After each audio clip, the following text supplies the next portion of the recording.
I think we're live. Yes, we are live. Hello, can you hear me, Peter? Yeah, I can hear you. You can hear me? I hear you. Everything is set up. Do you see Overwatch? I do, in fact, see some Overwatch, and I'm very happy to have everybody joining us for this grand finals of NACE Star League division against University of Hartford versus University of, what was that, North Texas? North Texas. Very, very exciting as we are a little bit delayed here, so we are going to be jumping in straight to this first fight between a very odd comp being played at this JQ for University of North Texas up against University of Hartford's a little bit more brawly, but the big difference is going to be this Pharah Mercy, which, as well as that Tracer already finding a pick almost immediately. University of North Texas might be playing this new rapid change as a patch did come out a couple hours ago. Tracer has been buffed to heck, and we don't see a Tracer on the side of University of Hartford, and they do in fact lose this first fight. Give us a second as we do try and recollect ourselves, but that will be point going over to University of North Texas, but now without a little bit of percentage going over to UHart as well.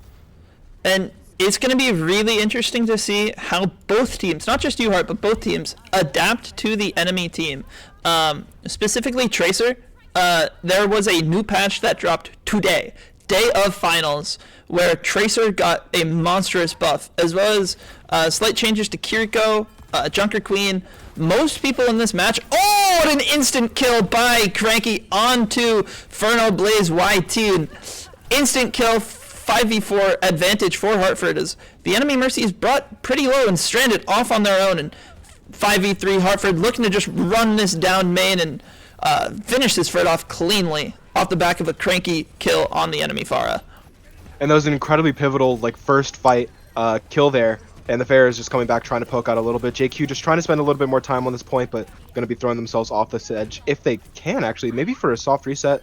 Never mind. Actually does not go to try and soft reset. Instead, just taking a little bit more time for the University of Hartford to take up there. Still not advantage percentage-wise, but we're playing aggressively here as Cranky gets in the face of this Pharah. This matchup is very well favored towards Echo. Oh my having gosh. a lot more of a kit to actually use against this Pharah midair. Look at the ultimate advantage on the side of North Texas. How has that already happened? I guess that's somewhat natural when Hartford swaps their entire composition after the first fight. PPP is being called, and early pause. Well done by manager Derek, I believe.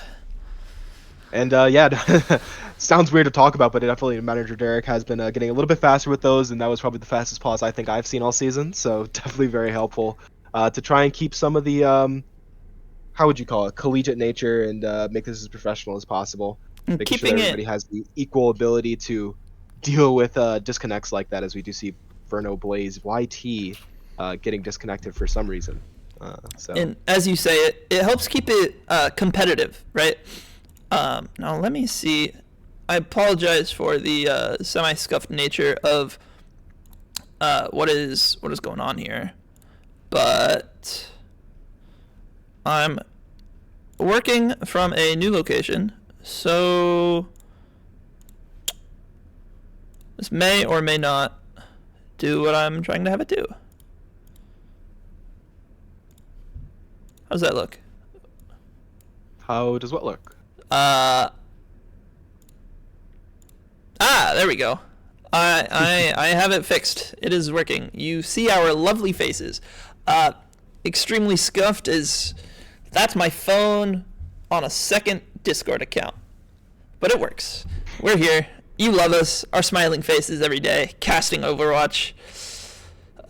1 day a week. 1 day a week. Some of us stream more often. Specifically not me.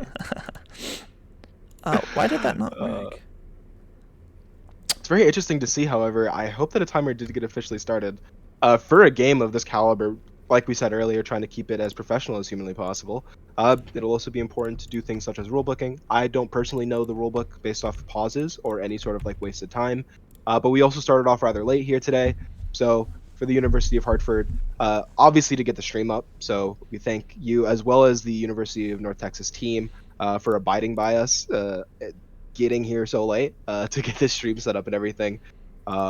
So looks like we're being collegial about it, or corrigible, I guess would be a better word, as they're trying to figure out exactly how this works. Also trying to understand exactly why Ferno Blaze YT left, However, with a little bit of downtime, I guess we could talk name game. Name game. Yeah, I'm Yeah, down. name game sounds fun. Let's start it Oh yeah, out. it's fine. Start with Um, Hartford.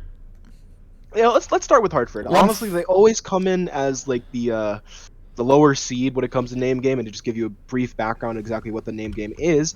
Name game is just a head-to-head based off of your names and your usernames that you use in game, how those stack up against the usernames of another team. And for University of Hartford, there are a couple of rules, odious rules that need to be followed. Numbers in the name, incredibly cringe. Numbers that don't have any reference or necessity to be in name, also very cringe. And then size. Size does matter, but however, inversely here, as short names are nicer. Something like Fern, even an XQC. Capitalization is another factor. However, with something like XQC, it's nice, it's clean, it's simple. Drop the, just Facebook type beat. So when we go over to University of Hartford, we're getting immediate detracted points from a long name like True Blade 16 with the numbers at the end not making a lot of sense. Blackout, you would be shocked to know that the zero, that is a zero there, not an O. Very messed up, not okay, very uncouth in my book. Now, So I've got actually sorry, I apologize. I'll bring my point up later. Please continue. Oh, okay. Well, a point that I can add on to Hartford's, however, is how much I like the name Revan, especially because of the evolution that I've been able to firsthand see. It used to be Lord Revan, 1982 or something like that. And then it got changed to, I think, just Lord Revan, and then now it is just Revan. Fantastic. Love it. And the evolution honestly gives me bonus points as well. Always love the cranky. And honestly, Ori Muru is just at the tip end of a too long name, but also it's still one solid piece of information provided. However, let's walk over and let's take a look at University of North Texas. We have Furno Blaze YT, who did in fact just leave. The YT at the end, not very necessary. If somebody's going to look up for your YouTube or your Twitch, they're going to find out for Furno Blaze, right? There's not going to be a billion Furno Blazes on YouTube. It's the self plug for me, you know. It's the self plug. And is that detracting points? Is that? It's not apply to uheart.edu. It's apply to uheart. It's not airculver.ttv. Twitch.tv/airculver. Follow, subscribe, support. YouTube as well. You know the vibes. Oh no. Anyway. Moving on to the next name. One that I do like, I think, is Bella Sprout. First name, last name for a username is actually kind of a banger, and it allows it to get around, in my mind, the whole length of a username.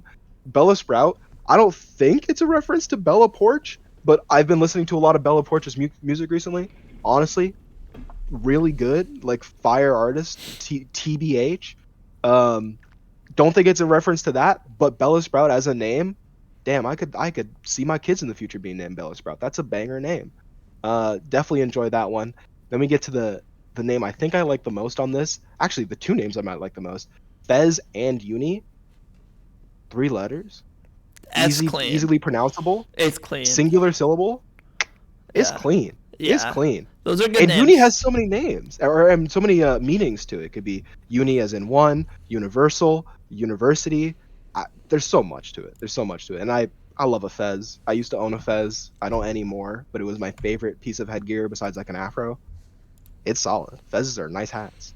And then we have James Baxter, and this is the final name in the nail in the coffin for me. Adam, do you know the reference being made with the name James Baxter? I feel like I recognize it. What's it from? James Baxter is the name of a horse in Adventure Time that rides on top of a ball, and it brings joy and delight to the nation of Oo, or land of Oo, by going James Baxter as he rolls around the entirety of the land, just bringing happiness. And as we see in our flow through chat, I think we're going to be going back to this, but because of that, because of Fez, because of Uni and Bella Sprout, banger names all around, I think we're going to have to give up an immediate dub here to the University of North Texas and say that that's a win for the name game. And right off the start, I'm gonna have to update the score at the top of your screen. It's gonna be 1-0 in favor of we are in there like swimwear. As we get back to showing you guys some gameplay, and even though they might have won the name game, it doesn't look like they're winning this fight here, especially with the DC halfway through. We do see a swap, however, for Furno Blaze getting back into the game, opting to go over to the Echo, similar to Cranky, but can he do it better than Cranky, as we do see an ultimate pop as well? Ooh, but a pulse to try and counter. Bella Sprout goes down. Orimuru taking advantage of the fact that they have to move through this singular corridor. But James Baxter finding 2 with his abilities, doing a fantastic job as Uni managed to get the Resurrect onto Bella Sprout. And it's just going to be stalling and delaying on port as long as possible as Bella Sprout finds another headshot onto Revan. And that's the University of Hartford losing control of the point, but not before racking up a really large score on it. 76% to 54% for University of North Texas. And this is UHart in an advantage, but still having to retake against a pretty odd comp. Honestly, I guess I haven't played this map in a while, but this is definitely something I haven't seen in scrims in my heyday. So this is very interesting. Both teams are running it. This is definitely influenced by the latest patch notes. Queen got a slight buff. I don't think that's the main reason she's being played, but Kiri got buffed, Tracer was buffed. Oh, what a nice knife onto Kiriko as I'm speaking of it. Now Mercy clearly in the sights of True Blade 16, but not going to be taken out. And now Orimuru doing his best to hunt down these final targets. Just a Echo and someone else? Just an Echo remains actually. As Hartford opts to leave her be, capture the objective, and prepare for what will be final fight of our first round of Grand Finals. Again, Hartford versus the University of North Texas. Nearly a mirror match coming out right now. Only difference being the Kiriko versus this Baptiste. And that's we see maybe another DC? Great capitalization, though, from Orimuru as no P call is coming out. And there's the DC. And, ladies and gentlemen, it does play. However, we do get a late pause. Interesting decision. Pause call never came out? Yeah, pause call never came out. That's something that the team should have been aware of. Even in the direness of that fight, would have been rather important. However, this is brutal for the University of North Texas. Honestly, hearts go out to them. This is something that, like, we've had to face ourselves as collegiate players. I don't know if you can harken back to those old days of our first time ever playing in a playoffs. Our first round of playoffs when the University of Hartford started an esports team had a huge NAT type error impact the entirety of our servers on campus, and only our servers on campus, which led to some brutal screaming on the internet via Twitter at Blizzard support when it turned out that the University of Hartford just decided to change the NAT type for the entire campus Wi-Fi. Yeah. Led to a lot of glitching, a lot of lagging. Can I show clips? I hate it when you show clips. All right, maybe we'll bring that up later. So you are on a one monitor computer. during this downtime, I would like to take a moment, look back at both teams and their run to playoffs, see how they got here. You know, what did they have to do to reach where we are today? So we're gonna start with Hartford. Let me pull this up. I love just so I can read for you guys. For me is personally playing, like, all the amazing things that they've been able to do and get better throughout the season. Starting out with the regular season, Hartford came in with a clean 7-0 record, only dropping maps once to UST, once to Alvernia, and nothing else until the playoffs began. A clean sweep in playoffs against Babson Esports, and then St. Andrews. Last week, we were all there for it. An incredible match. UHart took the series 2-0 right off the start, and St. Andrews came back with a monstrous amount of energy, nearly getting that reverse sweep, but Hartford was there to snuff it out. Now, taking a look at UNT, the University of North Texas, and their road to Grand Finals. They started out in a similarly dominant fashion, not dropping a single map in all of their regular season bracket. Entering playoffs, they dropped one map in round 1 to West Virginia University and 2 maps to Alvernia. But it gets even better. When you look into their match against Alvernia, it was a close game 1, losing map 1 2-1. They lost map 2 in overtime, and then they came with a reverse sweep to take the game back from the jaws of defeat, which is so parallel to the experience the University of Hartford had just 1 week ago against St. Andrews. So I'm curious to see how this match plays out today. One team reverse swept to get here. The other team just barely denied that reverse sweep. Similar. Yeah, and it's very interesting to see both teams going pretty much undefeated throughout the entirety of that season that started this off. These are two juggernauts essentially that faced all opposition, was able to put up great effort against all of them. I'm hoping that today is going to be a 5-map banger.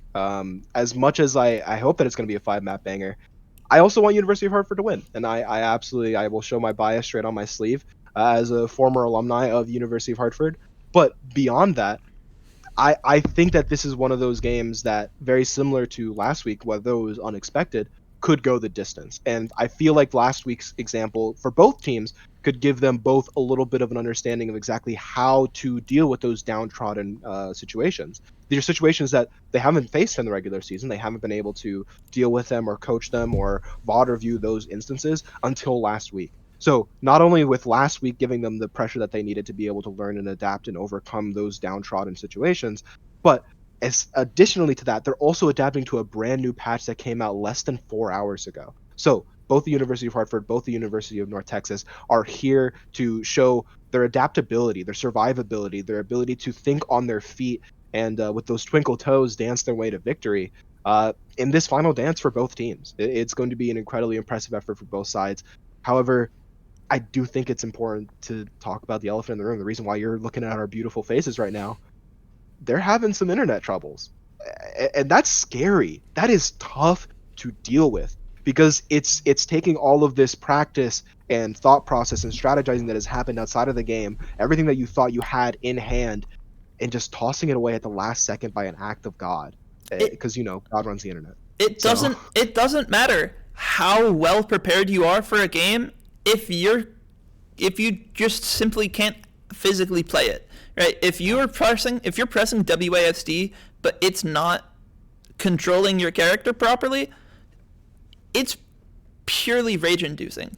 A clip that I may or may not be showing later today as the stream goes on was from that playoff game Mr. Peter here referenced earlier, where I simply lost control of my character and fell off the map because when I pressed W as Wrecking Ball, I rolled backwards. Yeah, but it doesn't look to be lag. It does seem to be some sort of other instance, as we are seeing ours being called by UNT. Looks like they're going to be getting back into this. And this is a last-second fight, just to remind you. I know that we've been talking for quite a while, but we were paused at 99% for University of Hartford, 90% for UNT, and they had just made it back to point after getting a pivotal pick. Orimaru seems to be going around coast, and that's all I have on my screen right now. So this is it. This is the last fight, and this is going to be played out in the next 10 to 15 seconds as both teams try and recajole themselves into this moment. I hope that you, as watchers, are ready. I think as casters, I think we're ready. But it does look like we are about to unpause, as both teams have officially agreed they are ready. Hopefully the unpause comes through. I guess I shouldn't have tried to predict that with my voice, but this is tense. This is definitely a lot of tense energy right now in the air on the server. Hopefully Ferno Blaze is able to stick through the entirety of it, but they will be starting in spawn as the countdown ticks through. Here we go. And James Backman starts off with a huge headshot.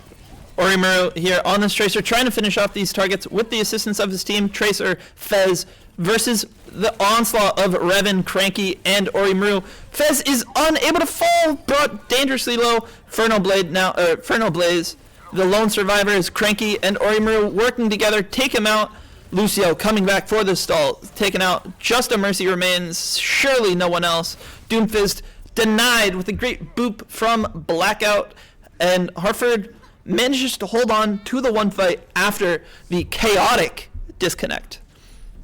Yeah, it was definitely chaotic, but a huge benefit that University of Hartford had there was having 2 DPS, and not only 2 DPS in the fight, but also having 2 DPS that were competent enough to focus the same targets, make sure that they actually went after the low people. James Baxter started off with incredibly influential kills there, but it wasn't enough, especially after they were taken out by a very good window from Revan, and that's what you have to just put all your chips on the table, use every ultimate that at your advantage, and then fall back on the old reliable, which is just teamwork. And the DPS from the University of Hartford really managed to solidify it there, as we see a little bit of a comp swap for the University of Hartford. We go over to the Sim May with the the Sigma Rush comp, and I've been really enjoying this comp. I'm interested to see how this is going to work inside of this new patch and these changes that have been made, as we see a heartfully set Deadass from Dusty. Interesting. Now, I will say, personally, I'm not a crazy big fan of their compositional selections. Something that even I have misunderstood for a long while was where the value of Sigma comes in. The main reason Sigma became such a meta... Oh, as Trueblade interrupts me with a nice rock on Mercy to help find that final blow. But one of the main reasons Sigma has been so strong in the meta in the past few weeks is largely due to the way he handles Bastions. But Bastion not being out may not be the character Hartford chooses to run. But I say that at the end of the day, if Trueblade 16 is dominating on this Sigma and hitting his shots like he is right now, just easily taking out these targets, it doesn't matter who he plays. Ooh, it might though. I mean, even though you see him doing pretty much a perfect micro positioning and micro playing there as Sigma, it still didn't work out because the entirety of the comp idea didn't really function all that well. They do have ultimates online. I doubt that they're going to be swapping here, but I do think that the University of Hartford would be hard-pressed to swap off and go to something a little bit more effective, even with how well some players might prefer the characters that they're playing right now. As we see University of Hartford walking in, the Flux immediately goes off as Trueblade 16 tries to hit it on the Kiriko, and James Baxter doesn't manage to find him, but manages to get Bella Sprout down as they're trying to follow up on this JQ. The Beat comes out to play aggressively. They're trying to walk forward with it. The Beat, however, not there to deal with all of this bleed damage that comes from the anti. Fez, however, walks off the map, and that could be very tough as James Baxter goes down to the beam low. In fairness, hit back with it from Cranky from Inferno Blaze YT.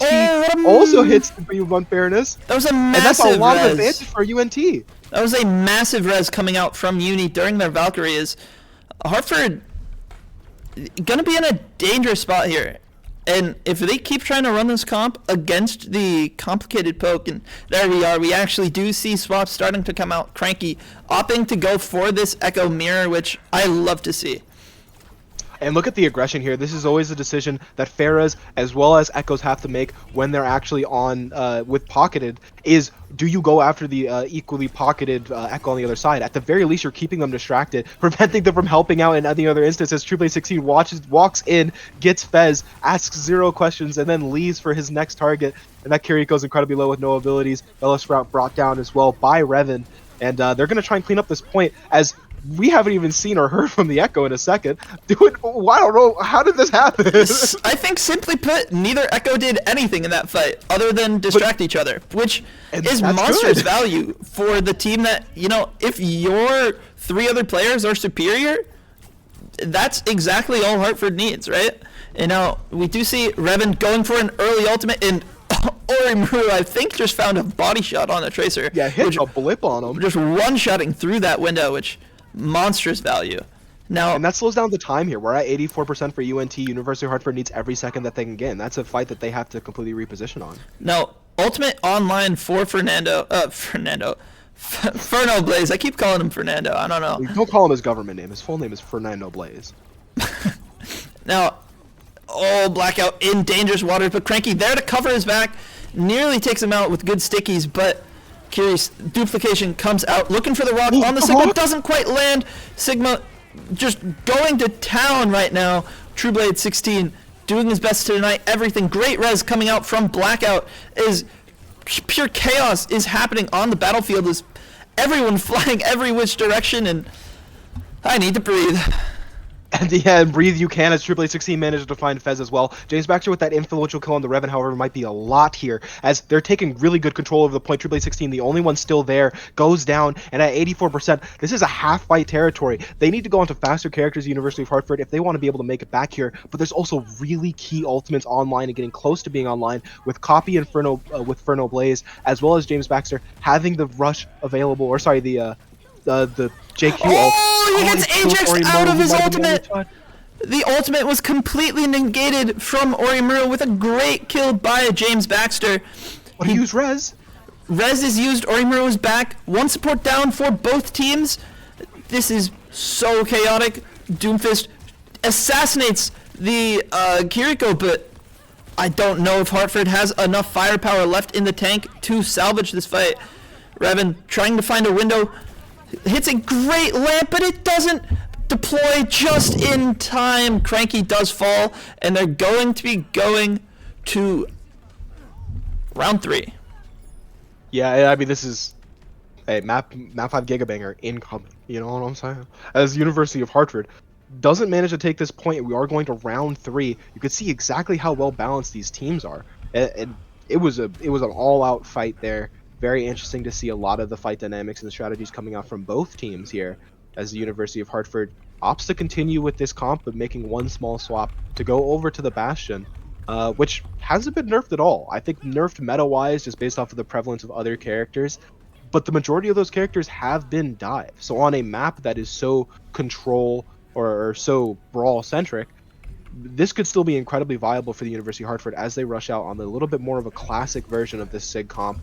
High damage, high map control. We're probably going to be looking for a wall here as both teams fight over this white room. And we have a near mirror match on our hand here. Only difference being the Orimaru Mei for Fernal Blaze's Symmetra. So it's really going to be impactful to see how teams play around this utility. And we see a TP play go up, but the Symmetra TP is completely negated by Orimaru's wall, and Bastion falls as Trueblade is going to town on these squishy targets. Just a Symmetra high beam. He can't quite hit these shots. They get the TP away. Sigma hits the rock, and Trueblade goes to town, finds 3, looking for the 4th. Teammate picks it up, Orimaru, and that's a well-fought fight for Hartford. Yeah, and it's incredibly influential on these control maps to actually get that first point cap and set up for defense here. This is a great choke to be able to hold, especially when you have the prevalence of a Mei, and that's one of those compositional differences that could mean everything as a wall goes off, but the University of Hartford not able to control that space enough. At the very least, just delaying the time that it takes for UNT to get close enough to the point to really do very much. As ults are starting to come online, James Baxter behind a little bit on the flux, window comes out for Revan, as Trueblade 16 is holding on to one of the strongest ults on one of the strongest maps to use it. Flux could be very, very big here as they look to wrap around White Room, gating the usage of that window on the side of UNT. Uni uses the window, but Hartford just kites it, and they get no value. Massive 4-man Flux! And was that 5? Holy! Trueblade going to town, forces out the sound barrier. Orimaru looking for the Blizzard, freezing their whole team. Monstrous play by the Mei player, and Mei makes plays. Oh, and maybe he might be the GOAT, as Orimaru just going up immediately with that wall, just give him a little bit of height advantage so that he can get up and kill by Baptiste, who's split from his team as Blackout finds a great spam kill from across the map. And the University of Hartford is really clicking together here as we're watching UNT slightly fall apart there. A little bit of a discoordination on exactly where they should go, including that Lucio, who didn't have an option. You get walled like that, that's why you see so many teams run Mei like this. But we are seeing UNT decide to start make some swaps here. Over to the Reaper for Fernal Blaze, off of the Symmetra. We do see, again, as you say, the Reaper and Artillery coming out. May just only finds one, but the cleanup is there for his teammates. Fernal Blaze running it down on the Reaper. Now Blackout doing his best, but not going to be enough as ultimates get used from both sides as UNT takes the fight.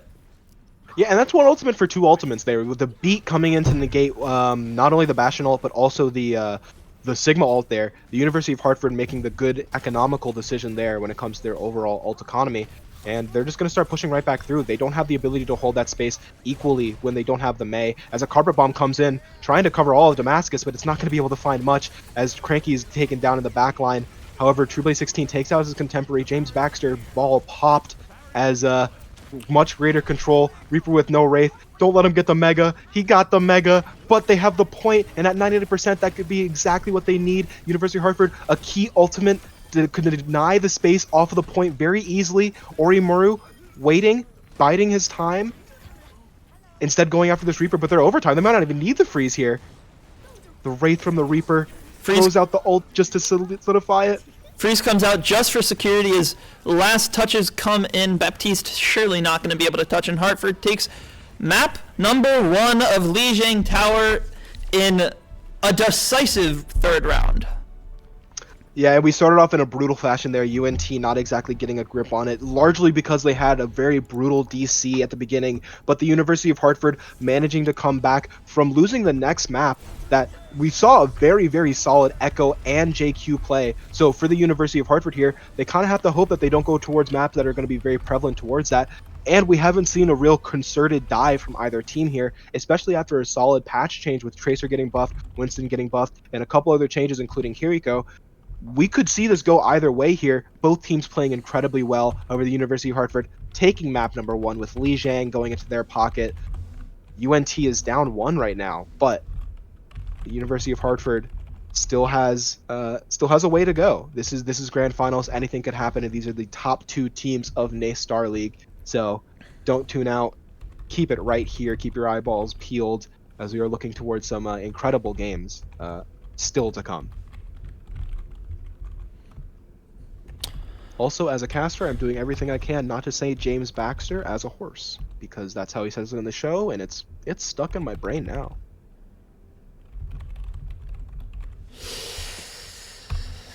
Just sending in to the team a couple of my notes. Just compositions have been a really stressful topic for the team in the last few weeks.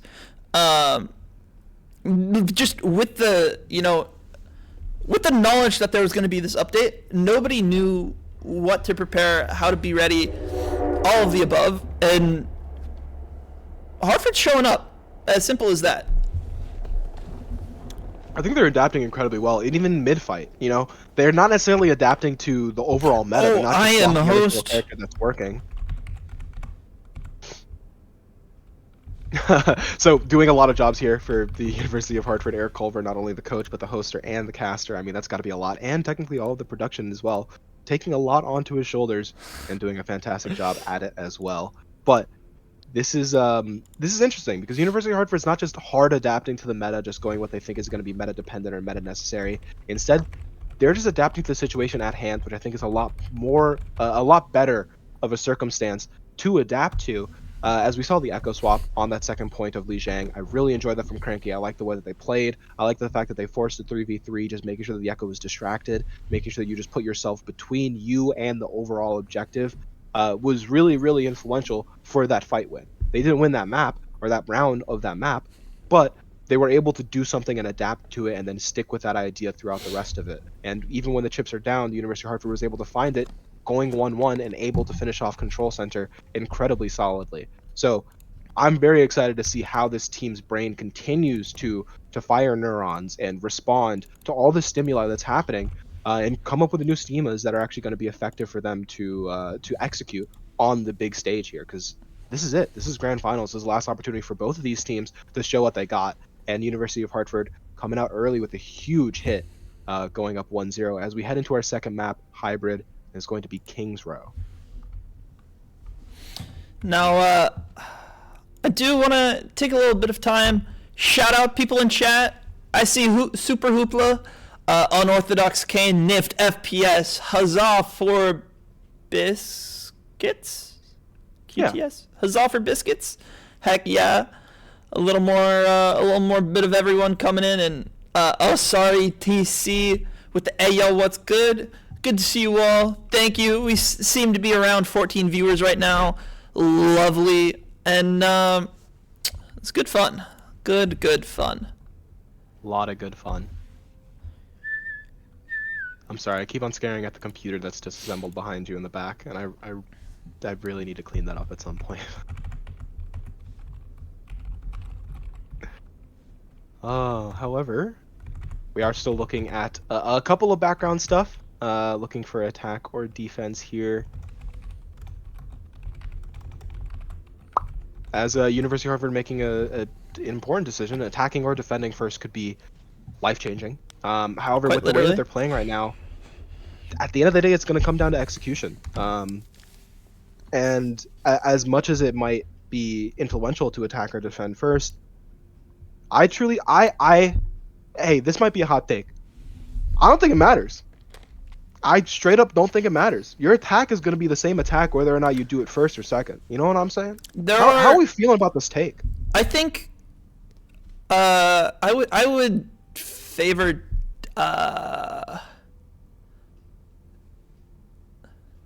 there are two sides to it. Number one, if you are on attack first, no, let's start with defense. If you are defense first and you hold them at a certain point, now when you go for your offense, you can map out your ultimate economy very well. Say you get a full hold on first point of a hybrid map like King's Row. If you get that full hold, you now know one of the easiest win conditions you can do is save up all 5 of your ultimates and simply run it down. Now, you can't turn your brain off. You still obviously have to play the game. But it gives that clear ultimate win condition. And I see the R coming out. We're going to queue in. Oh, wait. I've got to start game mode. I think I did that. All right.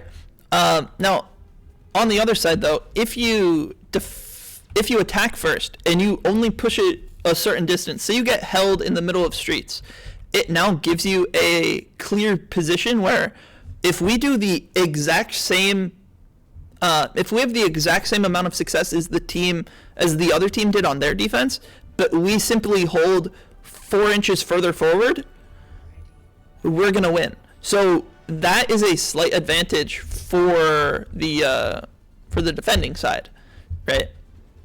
Or attacking first side.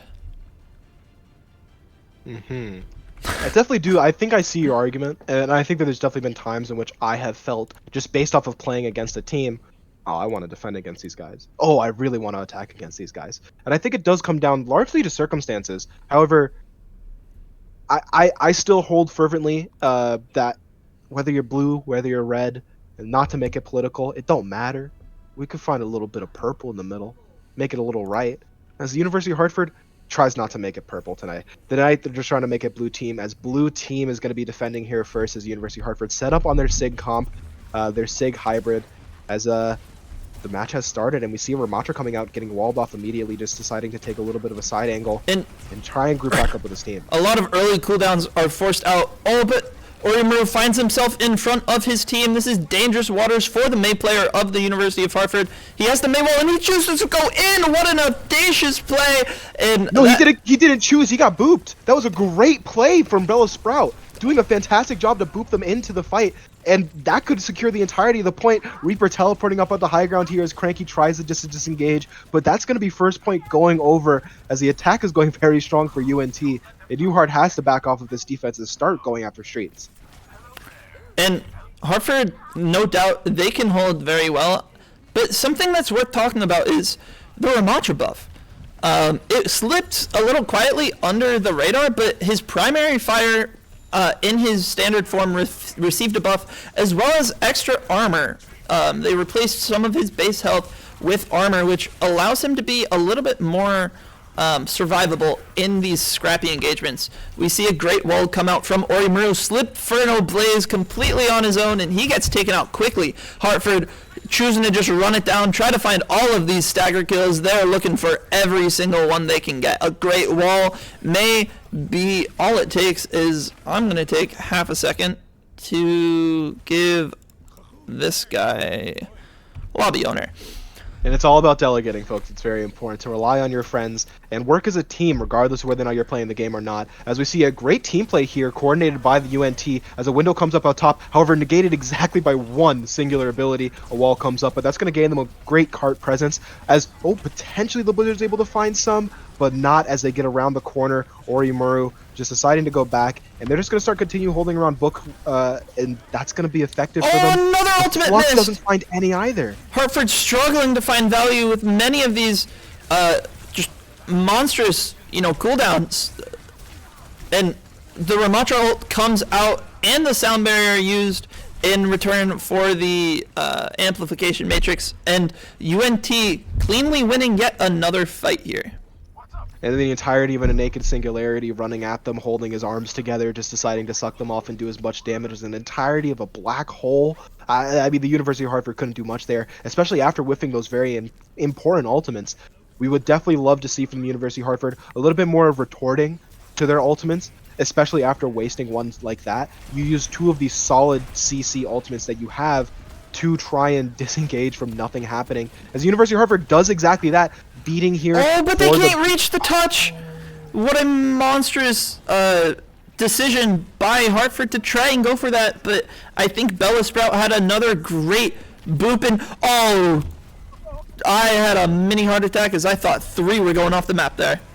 That was almost very brutal as the University of Hartford manages to recompose themselves, finally putting up a solid defense as they start on this third point, as both points have been capped with relative ease for UNT. And they're going to rebuild some ults, rebalance this economy, but right now their stonks are low as UNT pops that window in a very good position, the wall preventing it for just a couple of seconds, but Orimuru still at such low HP, but so was that Ram trying to go after him. James Baxter getting caught out, shield going up, just trying to defend True Blade 16 for a second as the turret goes away. This is good cooldown trades. Hopefully ults are going to be able to be built back as well as the flux comes on for True Blade 16 as they're able to finally put up a good defense here, but all the way on third point with 4 minutes to start shaving off this clock.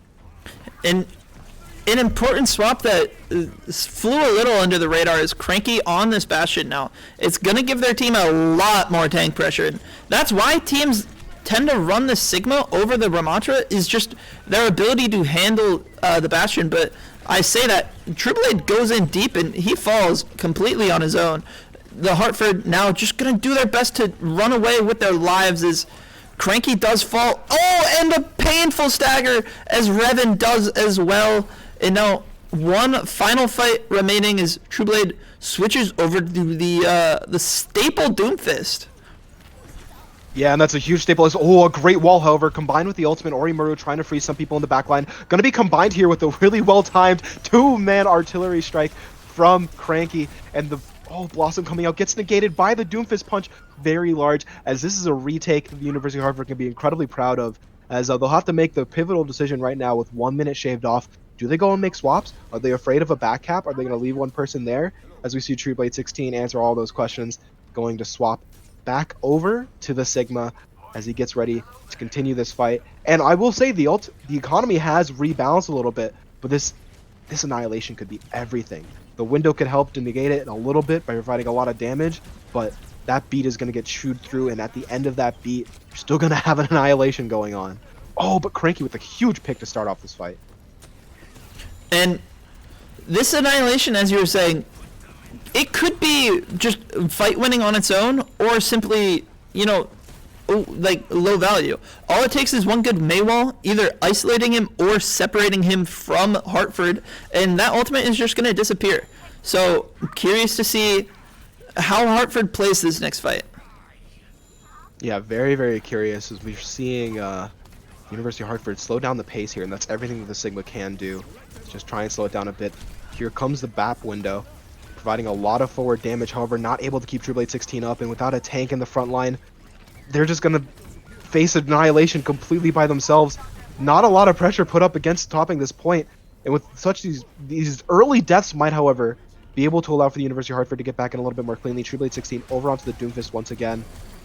It's a staple as the beat comes out just for touch. Blackout does go down, however. The punch goes a little awry. Orimuru gonna have this Blizzard if he's able to stay alive. This could be monstrous. It finds the Ramatra and it takes him out. Lucio Baptiste, the only... Where is he? Okay, he jumps off the map. Baptiste was all that remains, and Hartford narrowly survives annihilation, obliteration, as the Ramatra quote says. What is it? I survived obliteration. That's the quote, right? Something like that. The only one that's coming to mind right now is just suffer, as I have, but the University of Hartford deciding not to suffer, as remember when I said 4 minutes? We're down to 1 minute. University of Hartford doing a fantastic job of this defense, and cutting off some really good ultimates. The Ramatra walled off and manages to find a little nook and cranny to hide inside of, and this Bastion just raining some terror down on this backline. He finds a lot of that into the Bastion. A huge freeze on the right side, however, as Cranky goes into the ultimate. Artillery strike not finding much, but at least splitting up the team. Window online for Revan. Pops it. James Baxter, however, found Cranky already.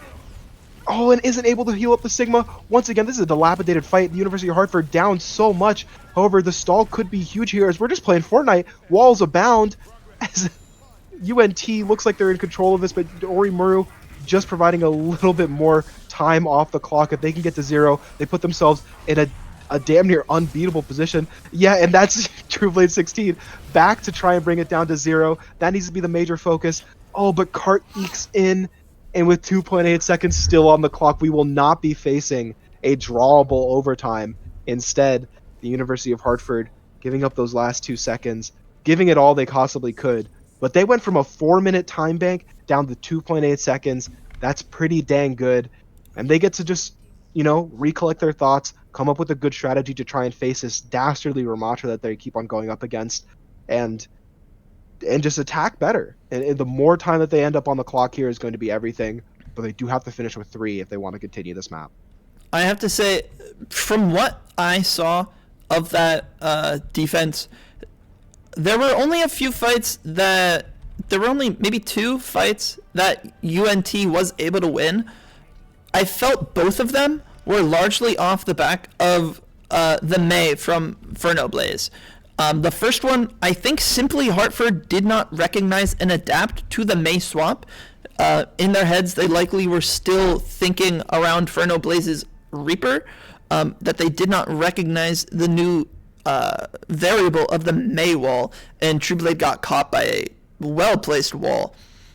And now they're on the May again, both teams running the May. Cranky, though, opting for the Sojourn instead, which I don't mind. I think the Sojourn can absolutely work, and I'm looking forward to see how he pulls it off here. Yeah, it could be a lot of forward pressure, especially against an immobile tank like Ramatra whenever he decides to block. Could be very valuable to build up those rails and fire them into the back line. You have to be looking for them as best you possibly can. And one of the other things that I guess that I neglected to say was the University of Hartford has all the tools necessary to be able to stop this Ramatra play. You could freeze it, you could flux it, and if you layer those ultimates fight after fight after fight, not a single annihilation will actually get value. As 2 walls coming out, both very solid, however, just kind of creating a corridor of nothing. As both teams just decide to disengage. A lot of key cooldowns here used. This Cranky still on this side angle, assisted by Blackout, trying to make sure that they control the high ground. And I love this split play from both of them as the May gets knocked down, the Lucio at low HP, and this Ramatra being cajoled in main. This might be exactly what the University of Hartford wants to look for. However, once again, slightly disengaging. And this is what's good about the hybrid comp. You are able to play at both paces. You're able to play fast and able to play slow, as a window is already built by Revan. University of Hartford using that to at least force them to wrap all the way through. Oh, but Inferno Blaze once again finding a great pick onto Blackout as he goes down. Lamb manages to keep True Blade 16 alive, but they have to decide whether or not they want to stay in and stay or get out. And with that Sigma down, you might just want to get out. And with a pick, and that's really, really big, especially with how does close he find the spawns are. second? Oh, not quite. Inferno Blaze narrowly living. But as you said, that one pick on Uni may be enough on its own to just be an advantage for this next fight. The ultimate, especially if Bellow Shroud doesn't go and speed him back. The ultimate economy, though, is a monstrous power tool for University of North Texas. Is they're gonna have Inferno Blaze's Blizzard, which on its own could be enough. Simple as that. Now we're seeing a full team rotation here. University of Hartford all opting to go up to high ground here, not just Cranky by himself. Inferno Blaze coming in the back line though. Oh, he's got the freeze. Job. Hopefully someone scouted it. Great job by Blackout recognizing where he was.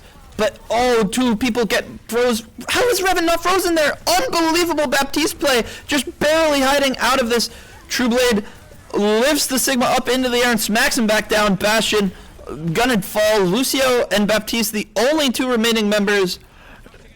And a little bit of frustration coming out from Inferno Blaze, which I do not blame him for in the slightest. Great rock by Mr. True Blade 16. And Hartford, they invest a lot there, but at the end of the day, 3 for 1, winning the fight, or 3 for 2, rather, to win the fight is... Oh, damn. There was a gap, and I'm not talking about how we got out of that freeze. There's a different type of gap we're talking about today, as Revan just hit them with the retort, whether it was intended or not. We love a good double entendre, as the gap piece has definitely been brought out. Also, the Gori Moru? as he manages to find an early pick here on Street's phase, forcing the entirety of UNT to just start fighting this, going in at low HP. And I'm really liking how the University of Hartford is adapting to this play. They're doing a much better job of dealing the ultimates that they need to deal to try and negate what UNT is trying to do.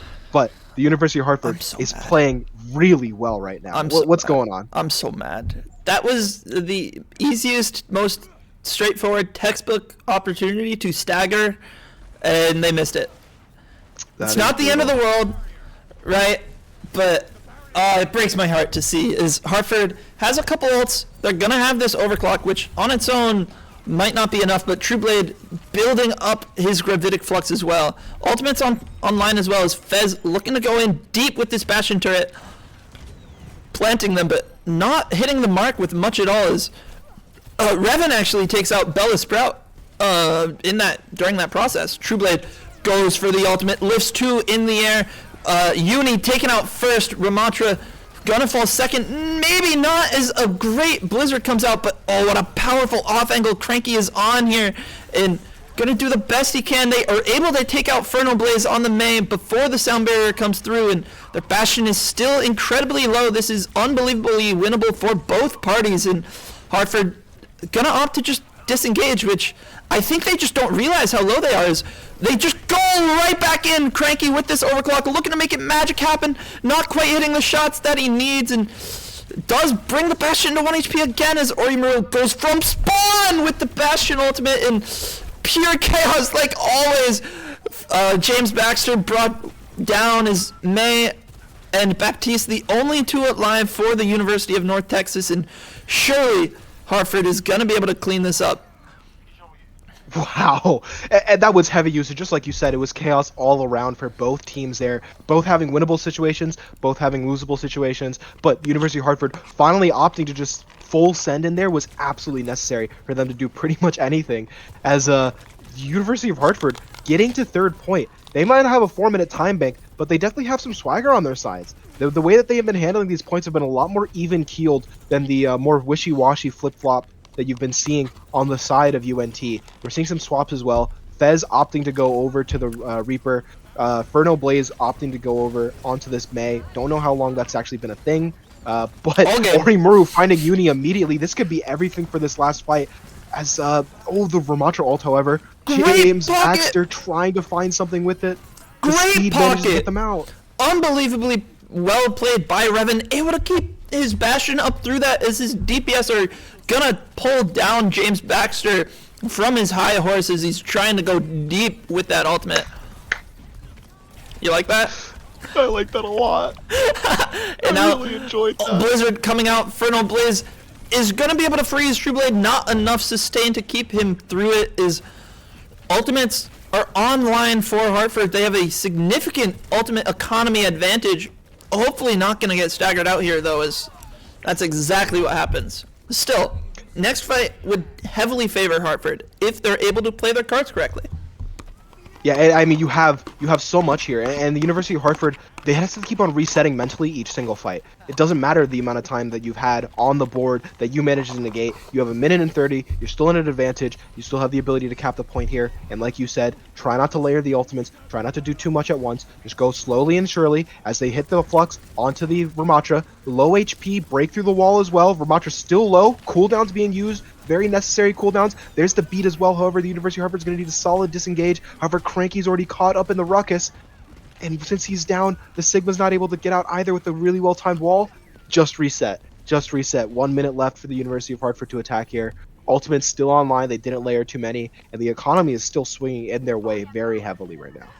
We see Trueblade switching over to the Junker Queen, which, man, this is such a impactful decision.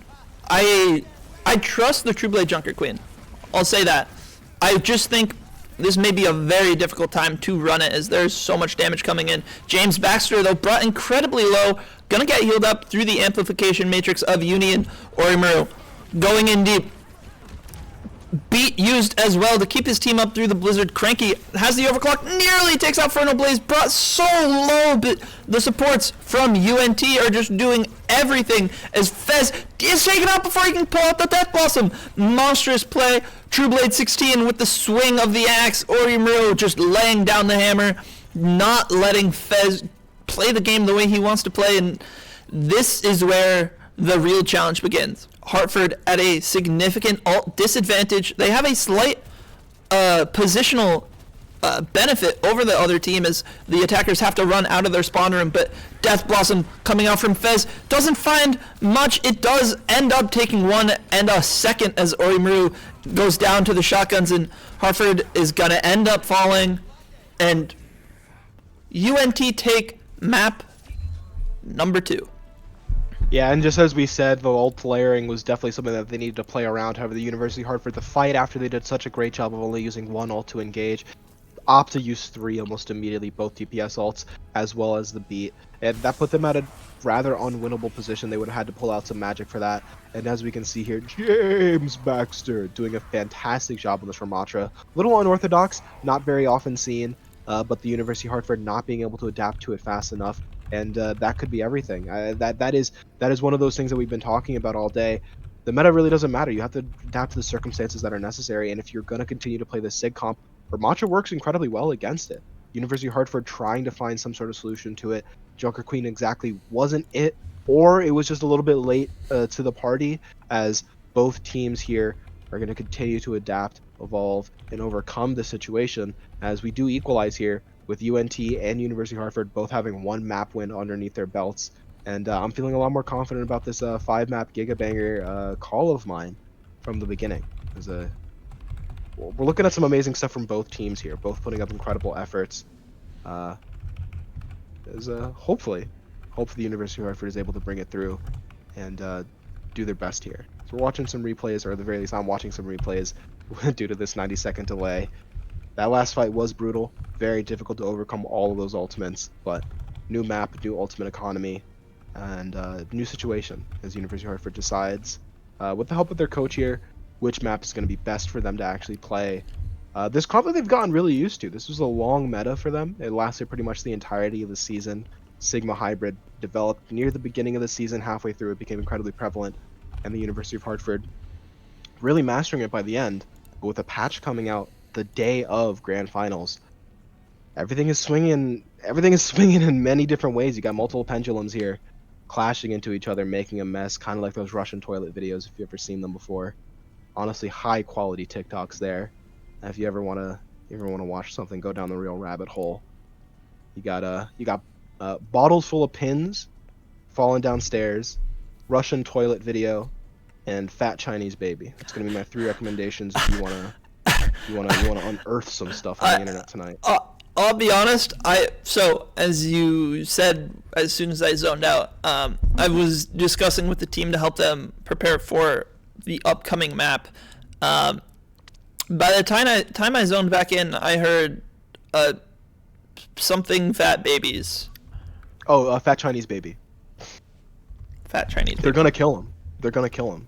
His swag is too tough. His bitch is too bad. He smokes too loud. They can't allow him to sustain. That Chinese baby, he needs to flee. I understand that he needs to rep his city. He can't leave the lokes like that. But Fat Chinese baby, you have to leave. You have to flee the country. I hope that they get Fat Chinese baby out of China. It's a tough position to be in, honestly. It's scary when you're that swag, when your bitch is that bad, when you smoke that tough. I don't know. It's hard. It's one of those things. I don't envy Fat Chinese baby. To be in a position like that, it's gotta be a lot racking on your brains.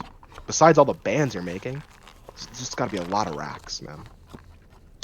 Chinese food. Is it Chinese food from last night? Uh-huh. It's cold. Cold pork rice. Yum. Damn it, now I want Chinese food. It's so less yum than it used to be.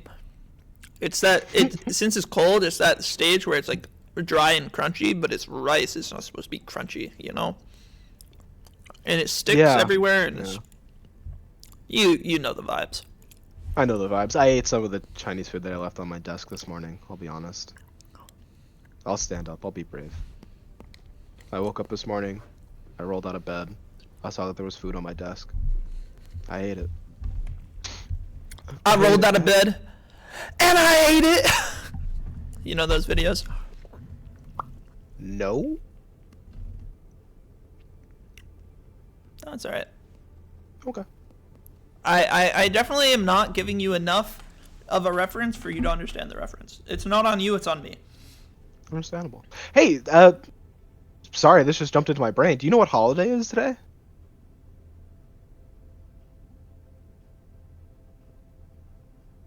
You could just say no. It's not Nope.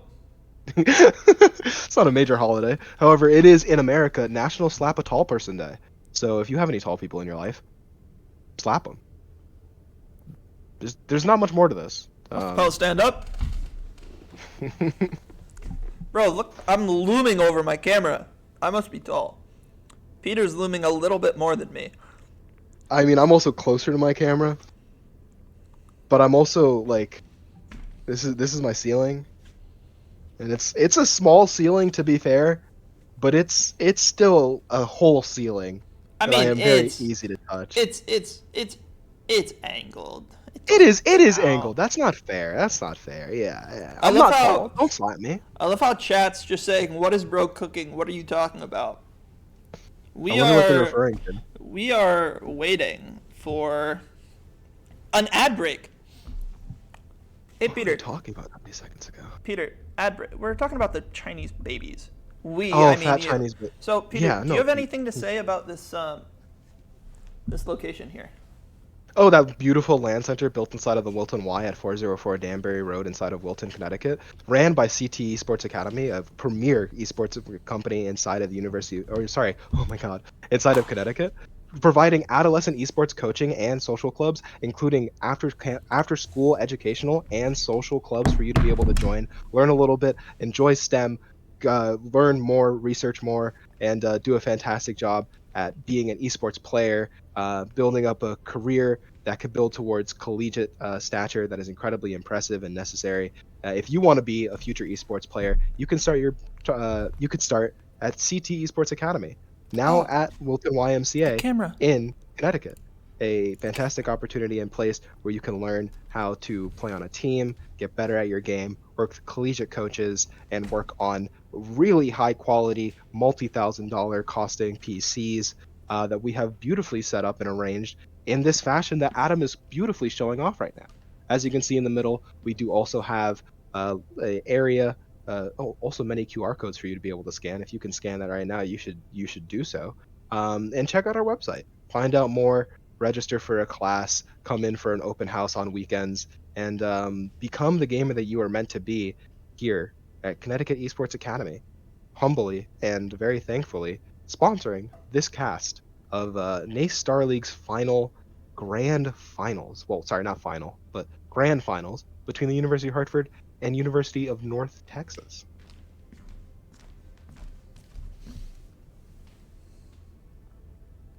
I don't have very much more. Honestly, I don't have that much more. You want to know what I did at work today? What'd you do at work today? I got a victory royale with Owen. You got a victory royale? I dropped an 8 bomb. I killed One of our premier gamers. Killed a couple dudes. It's how it Not goes. only a premier gamer, but also building a PC, something that you can learn how to do, understanding not only the history, but the makeup of the computers that you use on a daily basis. Not only the computers, but all computational devices, including phones, laptops, iPads, and other pieces of technology that are incredibly important. And you should learn how they function, how to upkeep them, how to make sure that they're maintained at the highest quality, when you should replace them, when you should start to update your PC, or when it's time for you to start building a PC. Having classes start at 13 years old, you can learn at an early age, or even as an adult. Come on in. We'll fix your computer, learn how to take care of it, and provide you some resources on how to get the equipment that you need to make sure that your gaming experience is pure and perfect. Join up now, ctsportsacademy.com. Check us out. It's a really cool website. I'm not gonna lie. No bias whatsoever. Built by a whole human. I'm a whole human. That's He's a me. whole human. There's me. And we're getting into it. It looks like Hartford's gonna be returning to their tried and true Sojourn Genji JQ comp. Looking forward to see how this plays into the Doomfist of James Baxter and Cranky. Known for his Sojourn, is always dominating the lobbies when he gets the chance to flourish. Curious to see if this is one of those times. On a map like this, especially inside of the system that they're opting to play right here with the JQ comp, I think that Sojourn could be incredibly viable. However, against something as floaty, Bella Sprout caught out in an odd position, also brings a friend with her, as we see Kiriko also jump into the fray, and that support's down first. Never want to see that as UNT. Honestly, back to the drawing boards. However, Fez deciding to make a beautiful Sistine Chapel instead, finding Revan. Could be very large, as Ferno Blaze also finding his contemporary on Orimura with the Genji. However, this fight has to go over to University of Hartford, right? Eventually, Hartford is looking to, and Ferno Blaze goes for the play, looking to take out Cranky at the last second, but not able to. Is the 3v1 is simply too much for him to handle. Now swaps on the table. Revan, recognizing the just sheer pressure of the enemy dive, chooses to go over to Kiriko, which is a switch I love to see. Now, how they actually handle this pressure is, something only time will tell. Is Blackout getting pressured heavily, but nowhere near as heavily as James Baxter and Bella Sprout. The two of them just fall immediately. A great, clean engagement on to UNT, and that's going to spell fight number 2 and potentially spell the end of this map, or this checkpoint. Listen, I had to ask this question because it might be an incredibly important educational experience for the entirety of chat. Why is Bella Sprout over there? What are they doing? It is one of those things that has been asked in chat for a different purpose. What are they cooking? Something that they're looking for just seemingly is not clicking, as we see, however, Ferno Blaze start to click as the blade comes in. No nano, getting 3 here. An incredible fight win for UNT at overtime, as I guess I have to stop asking questions. However, I do still think that positioning was tough for those first 2 fights. However, just flipping it back over with how fast Flashpoint ticks, it could be everything for UNT to have simply just capped the point. But University of Hartford just has to win 1 here. And honestly, they could even win a dilapidated fight with multiple people dead, but not necessarily getting a full team kill here, as they just need 1 more percentage. They only need 1 more fight, as the University of North Texas is going to need at least 2 to 2.5 fights to be able to defend this point. At the pace Hartford's playing, though, it is likely this might just be last fight, like 1 and done. They're playing monstrous knife onto the soldier, and she's not quite dying. Great heals coming up from Kiriko, and True Blade not enough to kill him, but James Baxter finds himself completely on his own, and True Blade has the ultimate available, but chooses to just let Cranky go for it instead. Ultimate comes out from Blackout as well with the sound barrier, and Hartford just dumping everything it takes, doing what matters, and at the end of the day, if they get the objective and get the tick, doesn't matter much more beyond that. Yeah, that's exactly what I was talking about. They didn't even need to get a full team kill. They just needed to get point presence and be able to hold it down in a way where UNT doesn't want to re-engage there. They don't want to. They just think it's more viable for them to go over to the next point, as both teams are now headed over to this next point. Another great position for this potential Triple H 16 ult that he manages to hold. Really happy about the ult rotations that are being made here, as we see a single ult once again come out. University of Hartford popping it a little early, 15 seconds until the point actually unlocks, but they're able to take out Bella Sprout. That's very big. What is True Blade up to? What a monstrous ult! He takes out one, the damage overtime effect takes out another, and all of this before the point unlocks. Yeah, and though it happens all before the point unlocks, they are able to take it, and like we said, it ticks fast. They could build up a lot of percentage even with losing the next team fight. But University of Hartford also in a solid position to hold here as JQ comp. It's very interesting to see this Doom comp. They want to play incredibly fast, but as long as they stay stoic, the University of Hartford stays stoic in their retort to all of this pressure being provided. As the beautiful disengage happens as I commentate this, the beat is fully negated. That's beautiful for the University of Hartford. They didn't lose anybody. They might have lost point, but that's really good for them. I can't express how happy I am to see what I just saw. Now they're just waiting for the shout. They're going to go for a shout engage onto the backline, and aside from a Suzu, there's not much they can do. And an overclock comes out, and Hartford's just He chooses to go in. No! What a decision coming out from Orimaru. That is one of the decisions of all time, and it may haunt him as this map plays out. If that decision doesn't haunt him, I'll fucking haunt him. All right, I'll die tomorrow so that I can haunt his ass. That was the University of Hartford playing at a very odd pace here. As we do go into a pause, I can break it down a little bit more. Why did you not whip that ultimate sooner? The beat had already gone out. You had point presence. You were in a solid position, and the University of Hartford drops the bag. They drop the bag. That is brutal. However, we are still seeing, however, some brutal acts of God here. Stop this game from processing how it needs to. The University of Hartford now facing a DC of their own as Trueblade 16 does get disconnected from the server. Thankfully, they were still in spawn, so realistically, they're not losing a lot of progress here. However, they are losing the energy. There's a larger metagame to be discussed here. Trueblade 16 manages to join back as fast as possible. Hopefully, they'll be able to hold on to all of this energy that they were just building up. They've been playing well. Maybe one decision didn't happen exactly as well timed as we, the casters, specifically the coach of this team, would have liked. However, my honest take on that fight is I think either option would have been fine, whether going for the blade or not. But it was the clear miscommunication.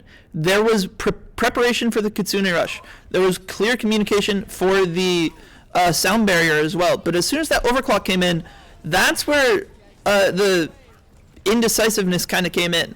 Orimaru on the Genji wanted to go. Other teammates wanted to keep backing out and just wait the ultimate out. And cleaning up those slight inaccuracies are going to make the difference in such a competitive series like this one.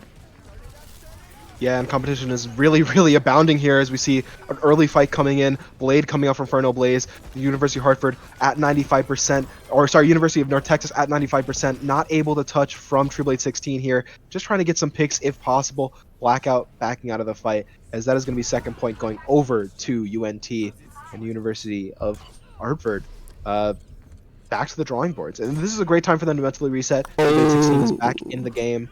Orimaru not swapping here, but Cranky over to one of my favorite characters of all time, Sombra. Very, very solid. As hopefully they're looking here to just keep a lot of hacks onto this Genji, onto this Doomfist, and provide a lot of that necessary CC for a high ability usage, cooldown usage character such as Doomfist. And very large point and long. Cranky just lurking in the shadows, gonna do his best to interrupt and bully this Doom as best as possible, but he opts to try and go for the Genji instead. Genji was in his backline, and Orimaru finds a big hack onto the enemy Doomfist and just gonna farm him as best as possible. Brings him down to 1 HP and forces the ultimate actually. Suzu used as well. Gets caught, gets stunned up by the Doom that he was there to try and counter. Oh, what a chaotic Genji duel! Like, no one knows what's happening. Both players opt to just disengage, chill out, breathe for half a second as Trueblade's still been alive this whole fight. And oh, he gets booped up to get so much extra value from the ultimate. Able to hit 3, but the Suzu and Sound Barrier both get forced out as well.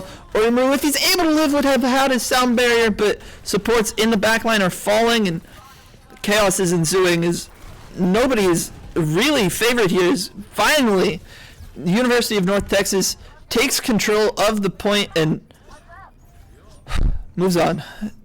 But there was a heart of order inside of that chaotic fight that we saw there. The University of Hartford not letting the point actually slip all the way over mid-fight means that there's a lot more percentage to play here. That's Orimaru and this Genji shooting shurikens at each other back and forth as best as they can, trying to build up a little bit more ult charge. However, both have Blade. So maybe just looking for some damage to start off a fight, waste a cooldown or two from a support. But the University of Hartford looking to negate this Doomfist, but he gets punched immediately. Orimaru going into Blade early. Inferno Blaze also going with the Blade, but not finding as much purchase. Managed to find Cranky, however, as Trueblade 16 has already made his way onto the point, finding another. The backline, however, Inferno Blaze absolutely slicing through it like it's warm butter. There's not much to do. The University of Hartford has to opt out of this fight, with point presence being there for UNT at 70%. University of Hartford goes back to spawn for one more potential fight on this point. And it seems Sombra might be the one looking to get this touch. They clearly have enough time to go, should they choose. And oh, Doom goes in, but oh, Orimaru was taken out right away, and Orimaru there for the touch, forces overtime, and Hartford trades Sombra for Doomfist, which is a pretty massive kill. Blackout is able to live with his life. He's at 6 HP, standing on speed boost, and he ends up falling to the slow orb. Great headshot from the Kiriko of Hartford. Shout comes out, keeps him alive. Genji gets hunted down by Orimaru, and Hartford, at the last possible second, take control of the objective once again.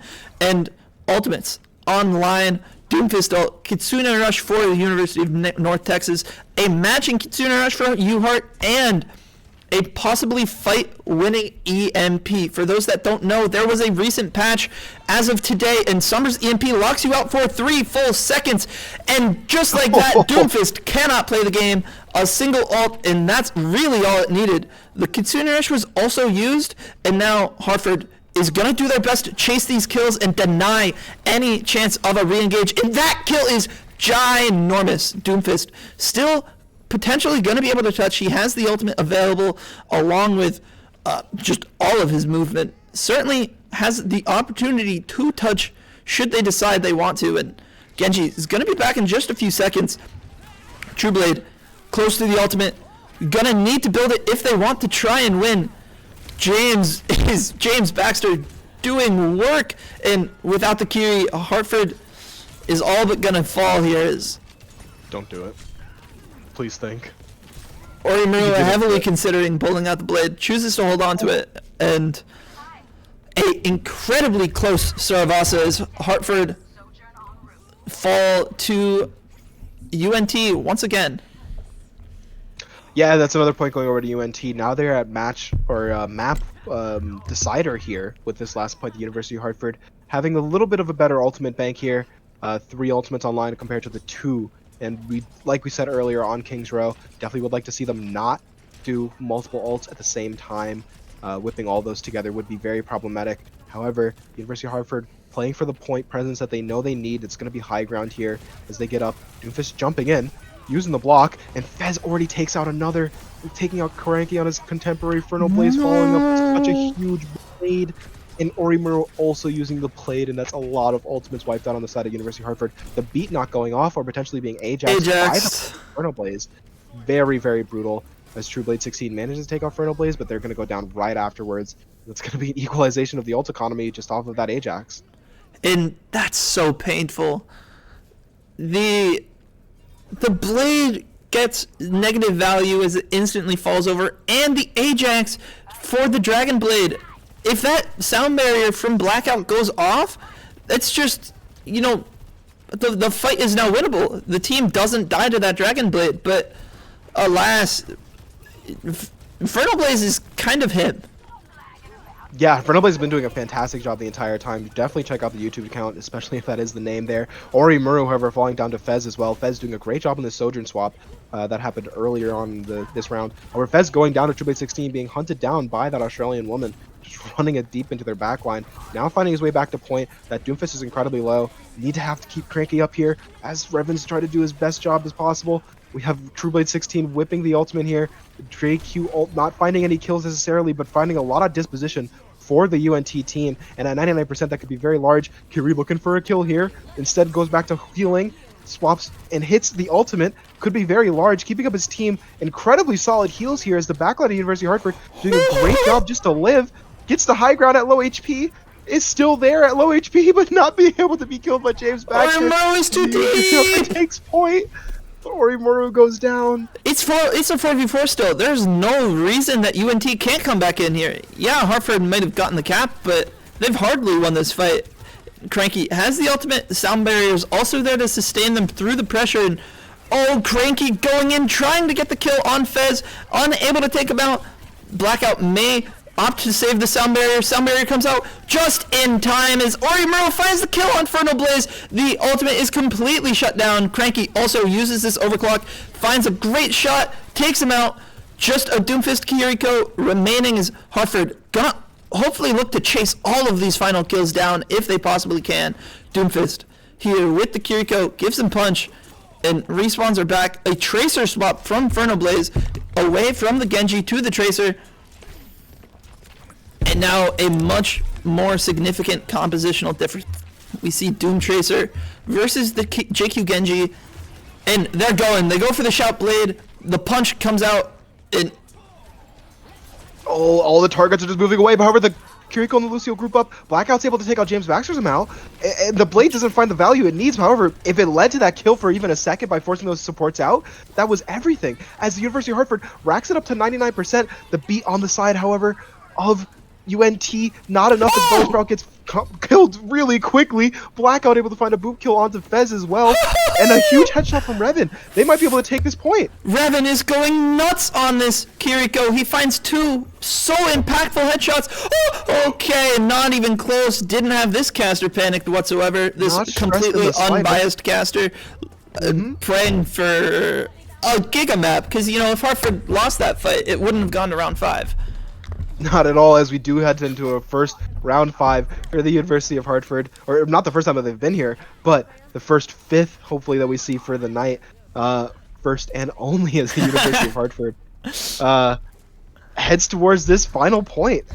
This is map deciding here, as UNT already set up very solidly, only seeing 4 right now on the screen. There's the 5th as Cranky manages to get back into the frame of view, as University of Hartford opting to go over to Coast against the Doomfist here, and a Lucio. That's one boop out. Please don't get punched. The punch also miss. This is a good corridor now, but University of Hartford deciding between whether or not go to main, go through side. Very close as Revan's able to TP back on. Oh, the Suzu's... The Suzu down to the grave. The Suzu just half a second late from Revan is... They're not going to be able to save his teammate from the slam, and it's going to be really important. Hartford, at this point, need to recognize where their best point of engagement is going to be, and in my opinion, it would definitely be from this right side. I'm curious to see if they remember a lesson given to them not too long ago about, you know, exploring the map. And we see swaps. Orimuro back on the Tracer, mirroring Ferno Blaze. These are Ferno Blaze hiding in that little corner above where you probably wanted them to actually go, but the University of Hartford once again opting to go around on Coast here. Looks like to see a punch, not getting punched off. However, the University of Hartford still in this fight as the beat comes out to play aggressively here. Ferno Blaze brought down to very low HP. Cranky looking for him, or just for a health pack, as he manages to get it. The recall coming out from Orimuro. They need to definitely get some point win here, as 80% is already on the board. This is last fight for Servasa. Tracer in the backline manages to find Cranky, however, that 0.5 damage, doing a lot more in this patch. Is James Baxter also very deep in the backline. Cranky, not alive to help with any of this as True Blade 16 goes down as well. The ultimate from the Doomfist comes out, and the Suzu is too late, as it's 5 versus 2. The University of Hartford not having very much. The fast Fuda moving forward, however, not able to stop much, as the University of Hartford does lose map number 3 as it goes over to UNT, sending this series to a 2-1 and a series potential winner for UNT coming up right after this little pause and play of the game from Ferno Blaze, who, like you said earlier, is playing out of their mind right now. Ooh. And there's the Ajax you see. A great ultimate shutdown, and a second as he's able to find the blade as well. That's Ferno Blaze YT doing a great job on the side of UNT, University of North Texas. Up 1 in a 2-1 series, best of 5. Very, very interesting.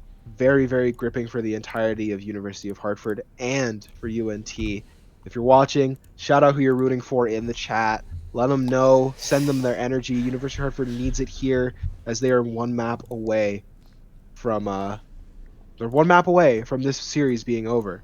The University of Hartford's still in it. They still have 1 more to go. 2 more potentially on the board for them. Oh. Any received a DM from Trueblade. I don't know what to play. I think the Doomfist causing a lot of difficulties. Any suggestions from my fellow caster? I also got the DM. I don't know. I really don't know. It's incredibly tough. You know, I'm not in this position. I'm not the person sitting down at the game. And with all these moving parts, especially against a very fast-moving Doomfist comp like we've been seeing, especially on that Servasa, and how well Ferno Blaze YT is playing right now, realistically, just need to play the game. There's not much you can do besides rely on your instincts, rely on your training and tutelage that you have been given by multiple coaches and friends along the way, and just sit down and buck up. This is your opportunity to shine. This is your moment. Um, and I don't know how to put that all into a DM that I can send in the next 30 seconds. um, but University of Hartford's still in this. Yeah, I don't know. Pierre, and that was an unbelievably close map. I think Jack Trueblade on the tank for Hartford was playing incredibly well, but just wasn't quite as a team able to push it over the line. A couple early picks, a couple bad rotations, and it just spelled disaster in some of those fights.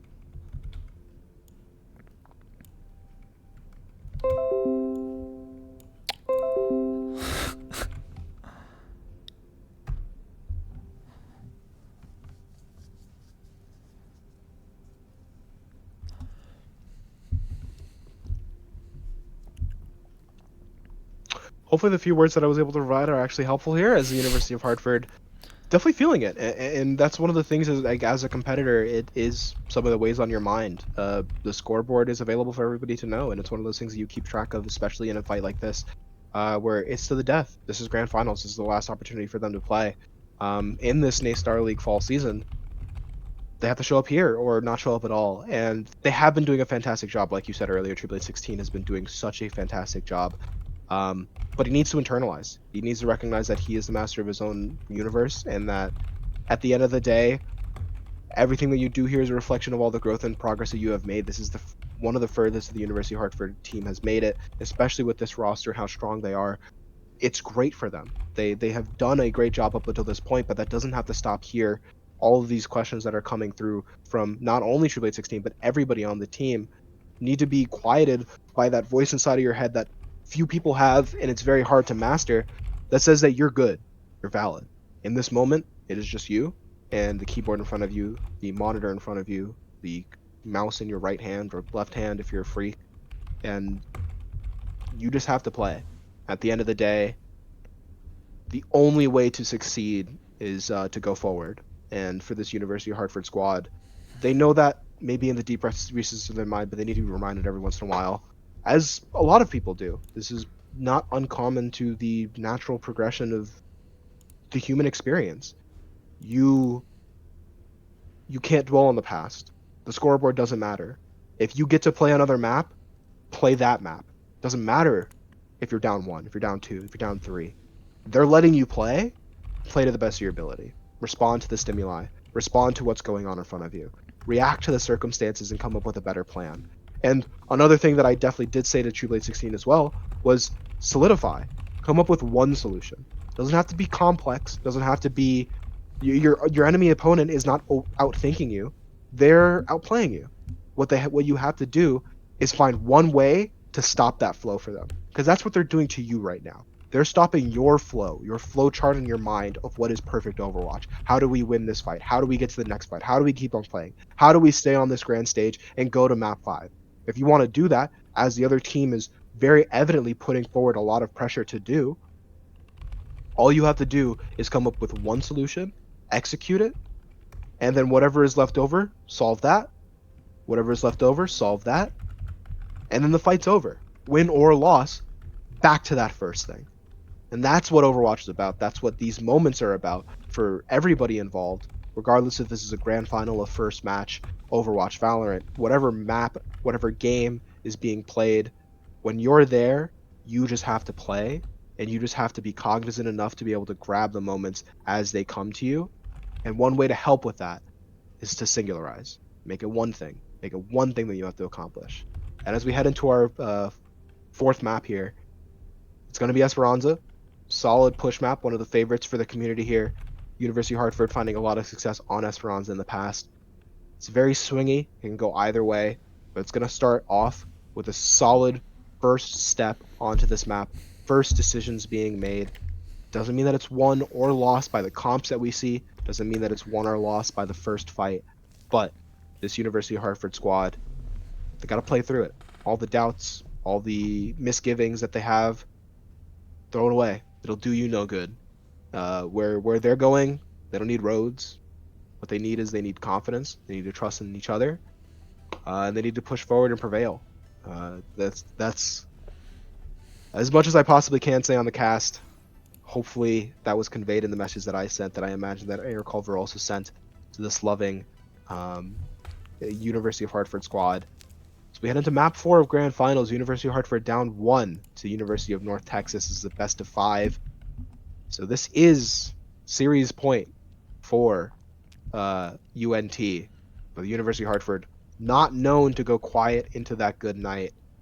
Let it roar, let it scream, whatever it may do. Can I Let's do some tricks on it, man. can I share some bad memory that just popped into my head? Yeah. 1 year ago, more or less today, the University of Hartford won map 1 of Lijiang against the University of Toronto, and then lost map number 4 of Esperanza, ending the series 1-3 in finals of NACE Open Plus Division. And we find ourselves in a similarly difficult scenario here, as Hartford facing an uphill battle against a powerful North Texas team, and we see the Sigma returning at the hands of True Blade 16. Yeah, and we see Dive here as well. They have definitely adapted to the meta here for UNT. They're going with the Winston. They're going with the Tracer, very solid, and the Ana always being a staple. However, with a carry in the backline, that makes it a little bit more susceptible. However, Fez able to find a very good rail shot onto the head of Revan, bringing down one of their key tools to be able to heal. However, Orimaru trading it right back, giving it right back to them, doubling and giving to the next person. Or that's an anti on True Blade 16, who then goes down afterwards. Cranky doing everything that he possibly can, managing to get the Winston on the way out. They just have to regroup, recuperate, and like I said, it's all about next fights. It's all about moving on, continuing forth. True Blade 16 makes a rapid swap over to the JQ comp. Definitely going to be viable going up against this Winston comp. Large hitbox, easy to pull them back, and negating the dive with a close range shotgun. Very, very helpful. I love this composition from the University of Hartford. I think one swap they may also be able to consider, should they choose to. They definitely don't need to, but going back to the Cranky Echo, it's a powerful tool that he's gotten a lot of value out of in the past, and you know, at the very least, something it could do is it could push Ferno Blaze onto the Echo himself, and that alone is a lot of value. Ferno Blaze didn't perform quite as well on the Echo as he has been on these other characters, and you know, that's something we may not even get to see again, as we aren't seeing Echo on this map. No, we're not seeing any Echo right now. It's definitely viable on this map. There is a good amount of height for you to be able to play around. And like you said earlier, forcing them into the Echo, maybe forcing them off the Tracer because they're not a strong enough hit scan to deal with things. As Orimaru is able to find a huge kill on the Bella Sprout as they're rotating into the point. They get slept, however, Fez is able to find True Blade 16. Blade 16 overstaying his welcome inside of that Winston bubble a little bit too long, as Fez is just going absolutely crazy. The DPS from UNT doing quite a lot here as Orimaru gets punished by Uni going down, and as Cart rolls back towards UNT's side. That is tough for the University of Hartford. However, they just recuperate. They have really solid ultimates online here. They managed to get the Winston Primal out. They don't have a lot besides Fez's ultimate cooldown-wise, and University of Hartford has 3. Once again, we are worried about overstacking the ultimates, making sure the ult economy continues to flow in their direction. As we see an early touch, but Bella Sprout able to just deny that almost immediately. Tracer's but a traded. huge rail gun shot as the overclock comes out from Cranky. He's going in deep, trying to shake and bake, not quite able to find the shot. Hits the body on the enemy soldier, knows she's 1 HP, but it's a scary position to try to run through that enemy Winston, as Fez is healed up and does have the overclock of his own that may spell doom for Hartford. Oh, a headshot comes into Cranky's face, but not enough damage after the Sojourn nerf a few months ago, and able to live. Fez is taken out. Orimaru harassing the heck out of them. Trueblade going for the overclock, looking for the Kiriko, trying to take her out before the Suzu is available, and just like that, they take the supports out. Winston, the only one that remains, and Trueblade 16 is hunting for him if possible. Unable to get them, just gonna push the payload.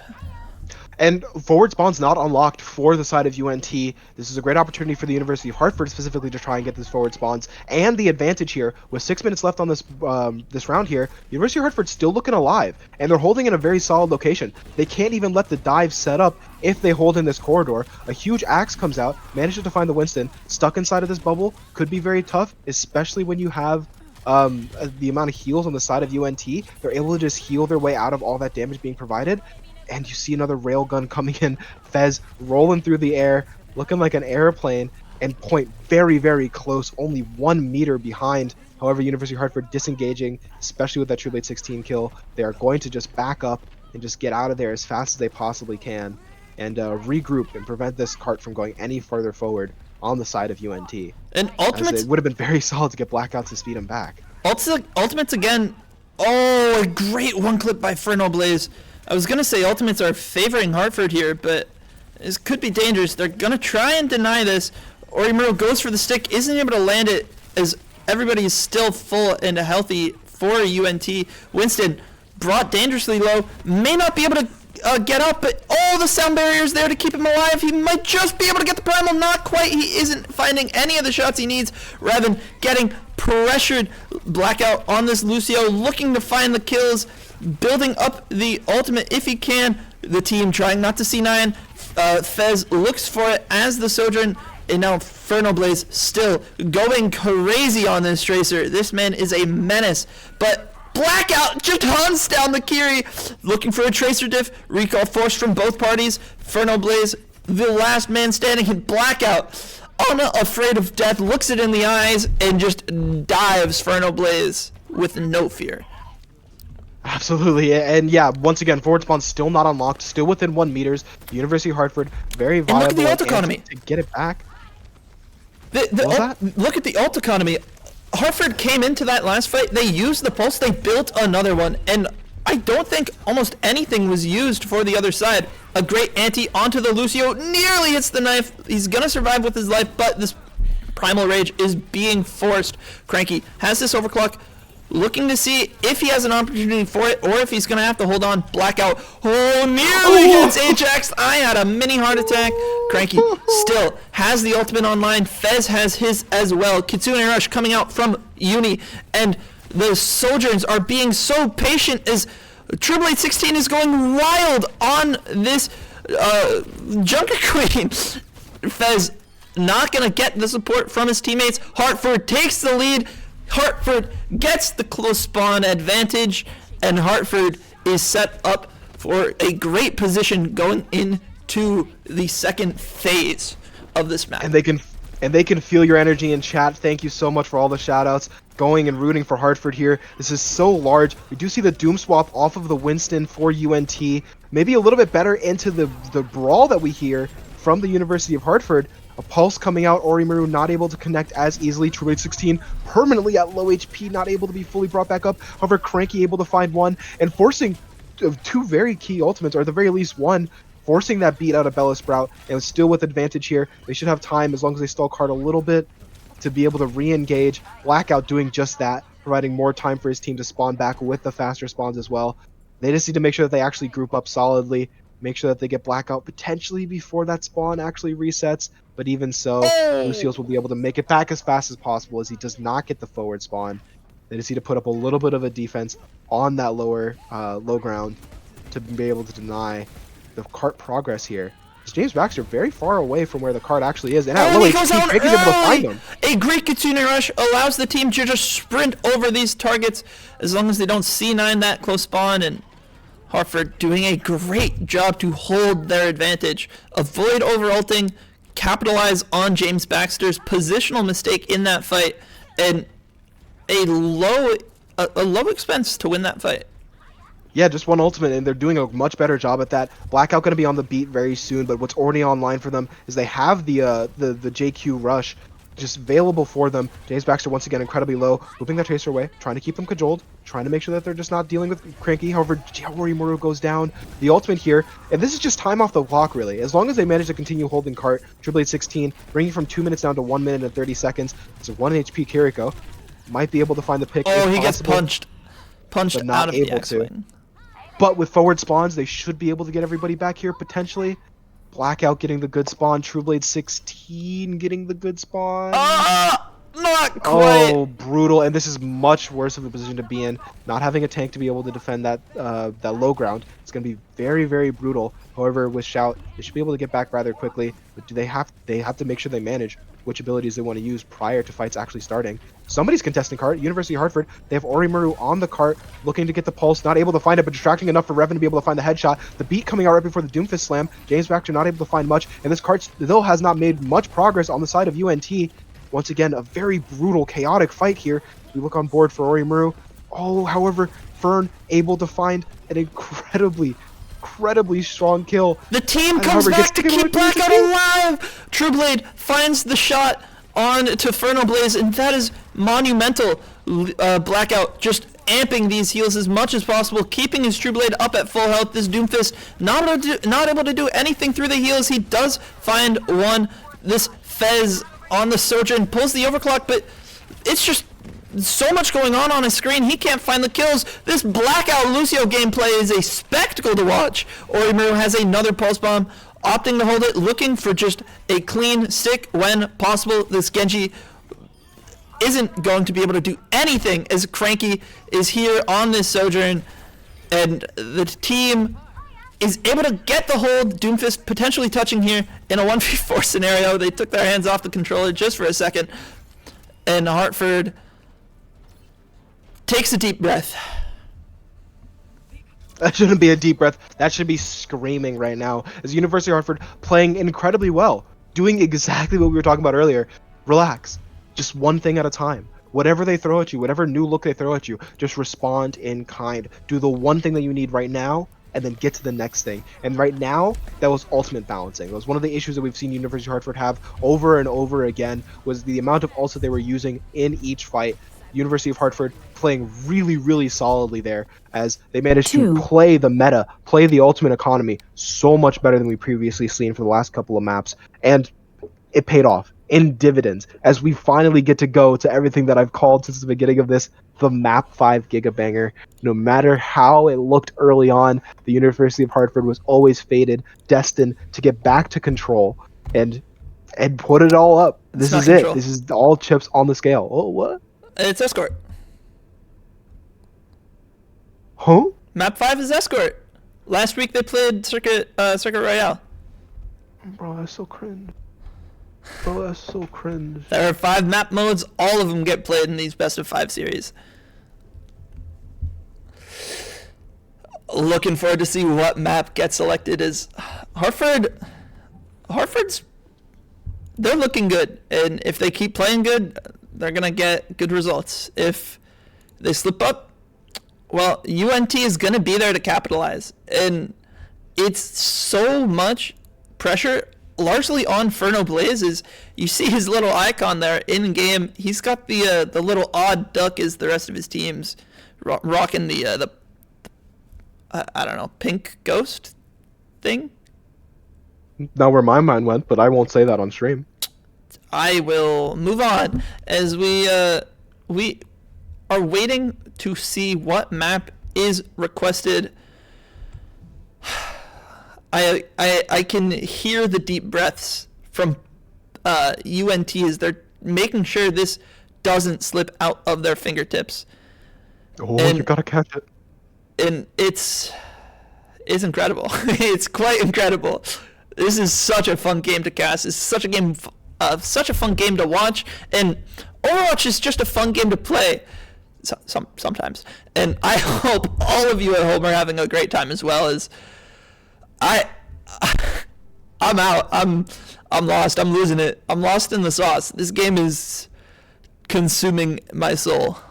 Yeah, and after a long day at work, I could absolutely imagine, but we have to also imagine what it's like to be the player here. I mean, they're giving everything they possibly can. This is grand finals, NACE Star League. It's tied it up 2-2 after being down one map against University of North Texas, University of Hartford, coming back, managing to do everything they possibly can on that Esperanza, and just doing a beautiful job to play the larger game afoot here, which is play more intelligently, look for the small victories, and just be percentiles amount better. And it works really well on a map like Esperanza, and not only Esperanza, but push as an entire game mode.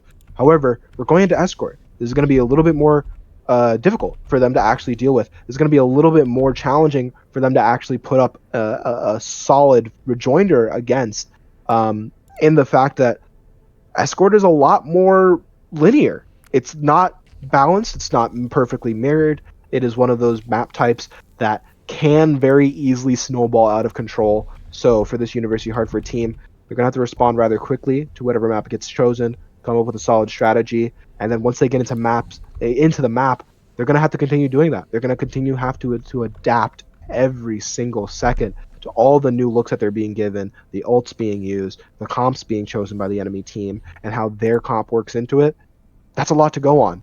But like I said earlier, one thing at a time. And I think this University of Hartford team has picked up on that. They are doing a lot better at it, just shutting down one thing at a time and then moving on to the next. It's working effectively for them. And I think every single one of these players is an absolute star and doing their absolute best to make sure that this goes as long as possible. And I'm really happy to be here. This is a map 5 gigabanger. I'm so excited to be able to cast this last one. And also go get my Uber Eats because I ordered and I shouldn't have. Well, I shouldn't have. Is it present? Is it where? It's on the way. It's on the way. Can you tell him to like drop it off on the doorstep or? No, I already set it up to pick up outside. It's fine. Don't worry. We'll figure it out. Wouldn't be the first time you don't cast anything during map 5. It would be 2. And it's 2 is not a big number. It's just crazy that it's happened twice. Yeah. Oh, it's exciting. Very, very exciting for the entirety of this team.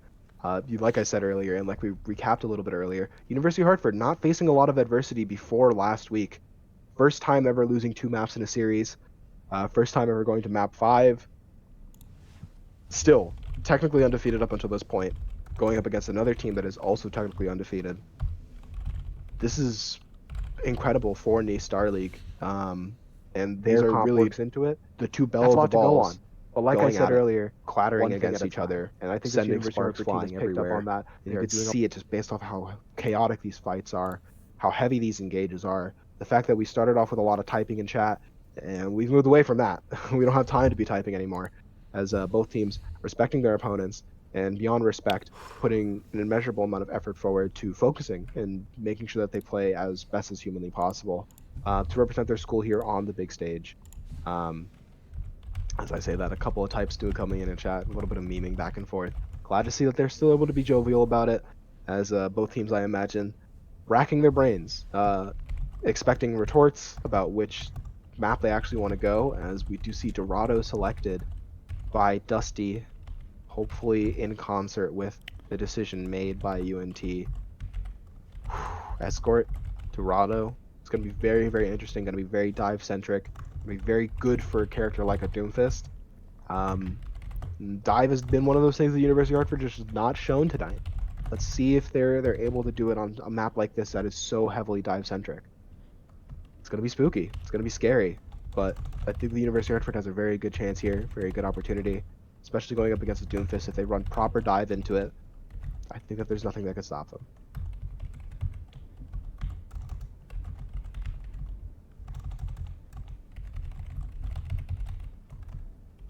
I'm hyping up the boys, don't mind me. And it's fully understandable, like I said earlier. We have a caster, we have a coach, we have a production assistant, all rolled into one human being. That's going to be Eric Culver, the hype man for this University of Hartford team. they're here. They're ready to do all of it and provide as much information as possible that's necessary for them to be able to win, from VOD reviewing to coaching to being there for scrims to casting and producing the entirety of these games. We really appreciate you all in the chat supporting us here at the University of Hartford. So thank you very much. I think it's definitely time for us to send them energy right now. Once again, it helped with the last map. So tell us who you're rooting for. Let's get some UHeart woos. Let's get some Raws, and let's get some Rise Up Hawks for the University of Hartford. Wait, Discord. As your phone has definitely frozen. I don't know. The camera's still working on my end. It's not working on mine. However, it might not matter as we are heading into map. So I would definitely say put it up on the screen. And let's see how it goes. This is map 5 between the University of Hartford and University of North Texas, both tied at 2-2 in this NACE Star League Grand Finals. As we head into it, the University of Hartford defending, UNT attacking. And every single player here, all 10 in the server, have just been doing a fantastic job. No swaps, no ringers brought in. And it's blood, sweat, and tears, honestly, from both squads as they head into this final map. I love this. Fascinating. I haven't gotten to look at the scenery of Dorado like all season. This is one of my favorite maps to just look at. Like, the houses are so cool. Also, there's this thing, like, there's definitely lore that I don't remember about that. But, like, it's a pyramid. That's the only lore you need to know. It's a pyramid. Yeah. It's not much From the front, it's a pyramid. From the front, it's a pyramid. But, like, also, they got the beach side. They got boats. Like, yeah. Like, I wanna just chill here, you know? It would be nice. Take a day off. The boats even go up and down. Anyways, looking at these comps, we see True Blades, Sigma, the Cranky Echo, Orimu on the Tracer, Blackout, Mercy, and Revan on the Gap Teast. Bella Sprout on the other side, playing on a Ferno Blaze with the Echo Mirror coming out from the two DPS players with Mercy Pockets, Fez also matching the Tracer, James Baxter on the Winston, and Uni rocking the Mercy. Let's see this game underway. Rez coming out mid-air. Great play from Blackout. Oh, doesn't quite actually get the Rez off. Trueblade getting harassed, separated from his supports. Hopefully gonna die on payload, as that's what they try to do. Curious to see if this pushes them to make any changes. Yeah, and we're seeing a heavy dive out here. Ferno Blaze doing a fantastic job on that Echo with the Beam of Unfairness. There's absolutely chunking down a lot of damage onto that Echo as well, and preventing the res, or well, at the very least, the res not going off because of Blackout not being able to get it in the air like that. University of Hartford able to recontest, however, at 1.16 meters. Cranky, however, already taken out. The res going out, however, True Blade 16 able to use a distraction to be able to chunk down their James Baxter, going down, but also getting res. Uni, low HP, Cranky able to find the pick here. They might be able to mount a solid defense and not let first point slip away. It's great heals coming out from Blackout, as Ferno Blaze, however, able to find the copy and soldier kill on the Echo, playing incredibly fast as, Blackout leads a horse to water and leads to both deaths as the pulse comes down. True Blade 16 falls down to a little bit of ancillary damage from Ferno Blaze YT on the Echo, and they're playing incredibly solid on that character so far. I'll be honest, not like we saw earlier in Li Shang. I don't understand the decision to go Soldier off of the Tracer. I think Tracer is really the best option in this situation. The Soldier is going to be hard to get value against the dive, because as soon as you try taking an angle, you're just going to get dove, just like he just experienced. And yeah, this potentially nerves, potentially confidence, somewhere in between is Orimaru. Somehow he hears my words and switches over to the Tracer. Yeah, and I think that the decision to play Soldier there wasn't wrong. I think it was the mispositioning slightly, however. Mostly because they just... great... A Nano Echo, though, pause and respect that. Unable to get enough value as this Cranky Sojourn is... Oh, he gets rezzed in one clip.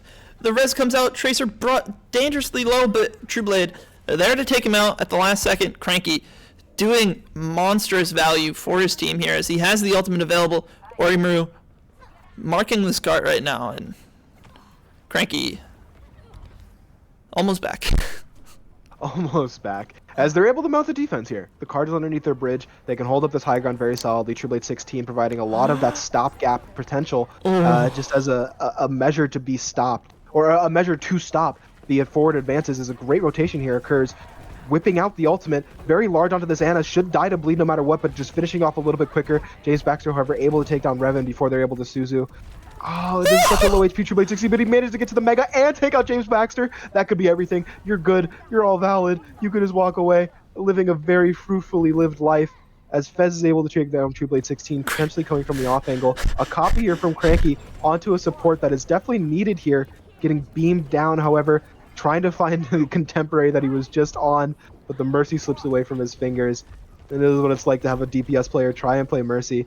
Tracer backing out of the fight, letting the cart roll a little bit, providing a little bit of that extra damage as the Pulse Bomb does come online, as well as the rush coming out from the Kiriko and Revan. This is incredible as the Primal also rushes, or just comes out going after Revan, just trying to reposition, trying to find a safe place for him to rest for a second, rebuild some health, and then get back to assisting in this fight.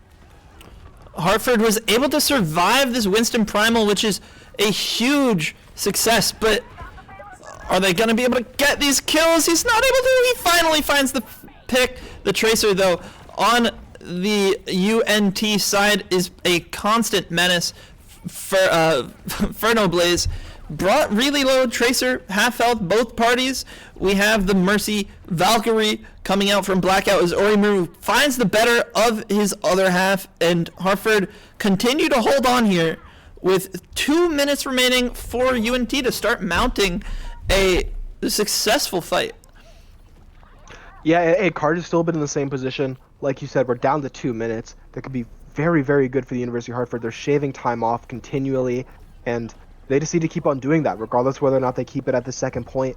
That could be very, very large for them, but they need to focus on just one fight at a time, one contiguous fight at a time.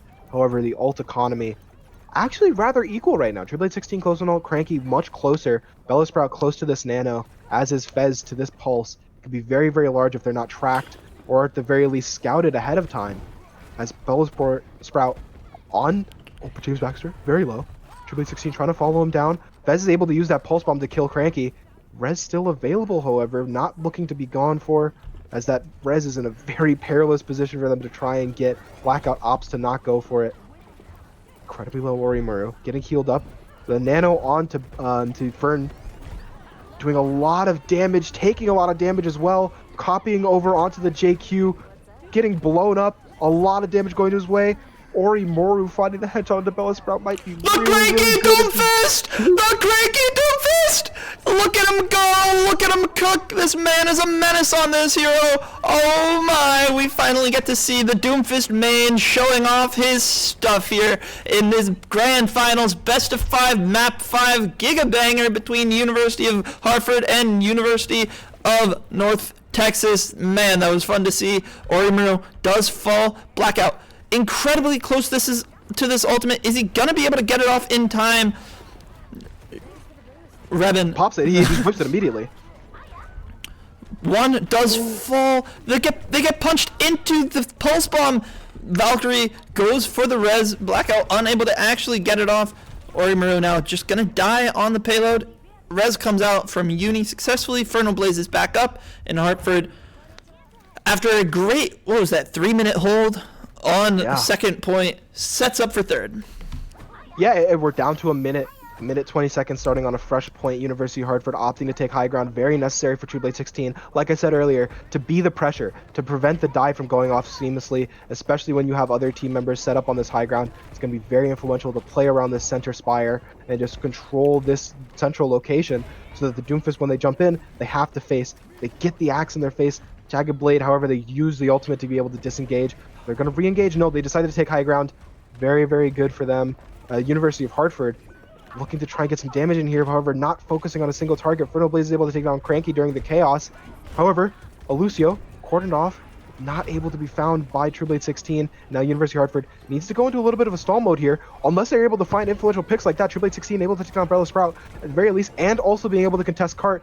Very, very large, not able to find another. The University of Hartford needs to group up. Less than 30 seconds left for them, as they need to send out one of their best champions, but it's not going to be Cranky. to be able to stall this cart for a little bit longer to allow for a little bit more of a stronger fight here as the University of Hartford loses one of their faster members. Orimuru is able to get on, however, hits the recall almost immediately. The rush to get out the rest. Bella Sprout, however, able to take down Orimuru without without recall, and a huge pulse onto Blackout as well. University of Hartford down to the last leg. Is that going to be enough? Cranky is back on the Doomfist, looking to make magic happen. Doomfist gonna be able to charge these blocks up. Sound barrier is finally built up. 3 players remain for the side of the University of North Texas, and oh my gosh, True Blade 16 making magic happen in these final moments. This Echo, all that remains in Hartford, holds on with 4 meters remaining. Oh, and wildly winnable for this squad. I mean, this is exactly what they needed. They needed to not force it into overtime. They just need to cap 3 points, but that's a lot more doable than having to cap all 3 and then continue going. The University of Hartford still in this by a long shot. This is fantastic play for them, all off the back of a just inspirational ultimate on the side of True Blade 16, hitting nearly 5 members of UNT. And they're just not able to deal with that. There was so much damage into their face with the bleed, with the anti, no Suzu to be able to defend against it because of the comp that they were running. It was huge. Very well played by True Blade 16. As we head into their attack here, it's going to be very interesting to see if that dive is going to work on defense or if they decide to opt UNT to a completely new comp as we're seeing in the top right now. What are they cooking? This is odd. Yeah, I'm very surprised.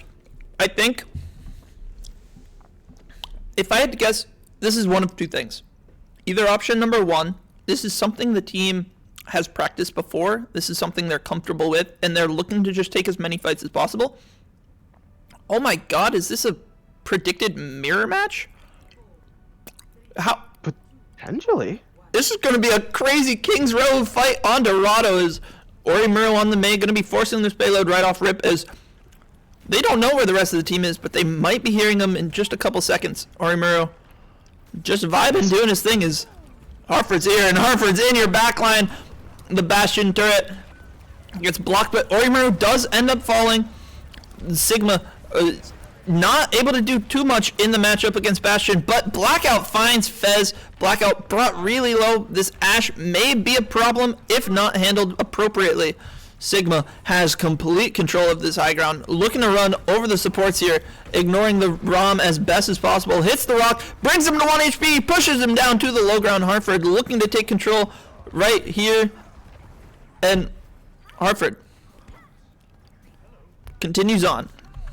And then you're right here and right now. The University of Hartford playing that really well. And speaking of King's Row, a la merry-go-round. I mean, that was a great distraction from Orimuru deciding to go onto the cart, get a little bit of progress forward, as the entirety of the team makes a great decision, strategic play to be able to go up the side and just get on the backside, forcing them between 2 different points. Even though Fernal Blaze is able to get a kill onto Orimuru, they're able to just take great point presence or high ground presence above them. And Orimuru does, however, go down again to this Ashe, as the Bastion just sitting up on high ground, similar as the Bastion turret of Overwatch 1, standing his ground and just keeping the pace. However, with 2 minutes and 30 seconds still on the board and 0.52 meters to go, University of Hartford still in a solid position here to continue forward and cap off this first point and continue the solid push they're going for.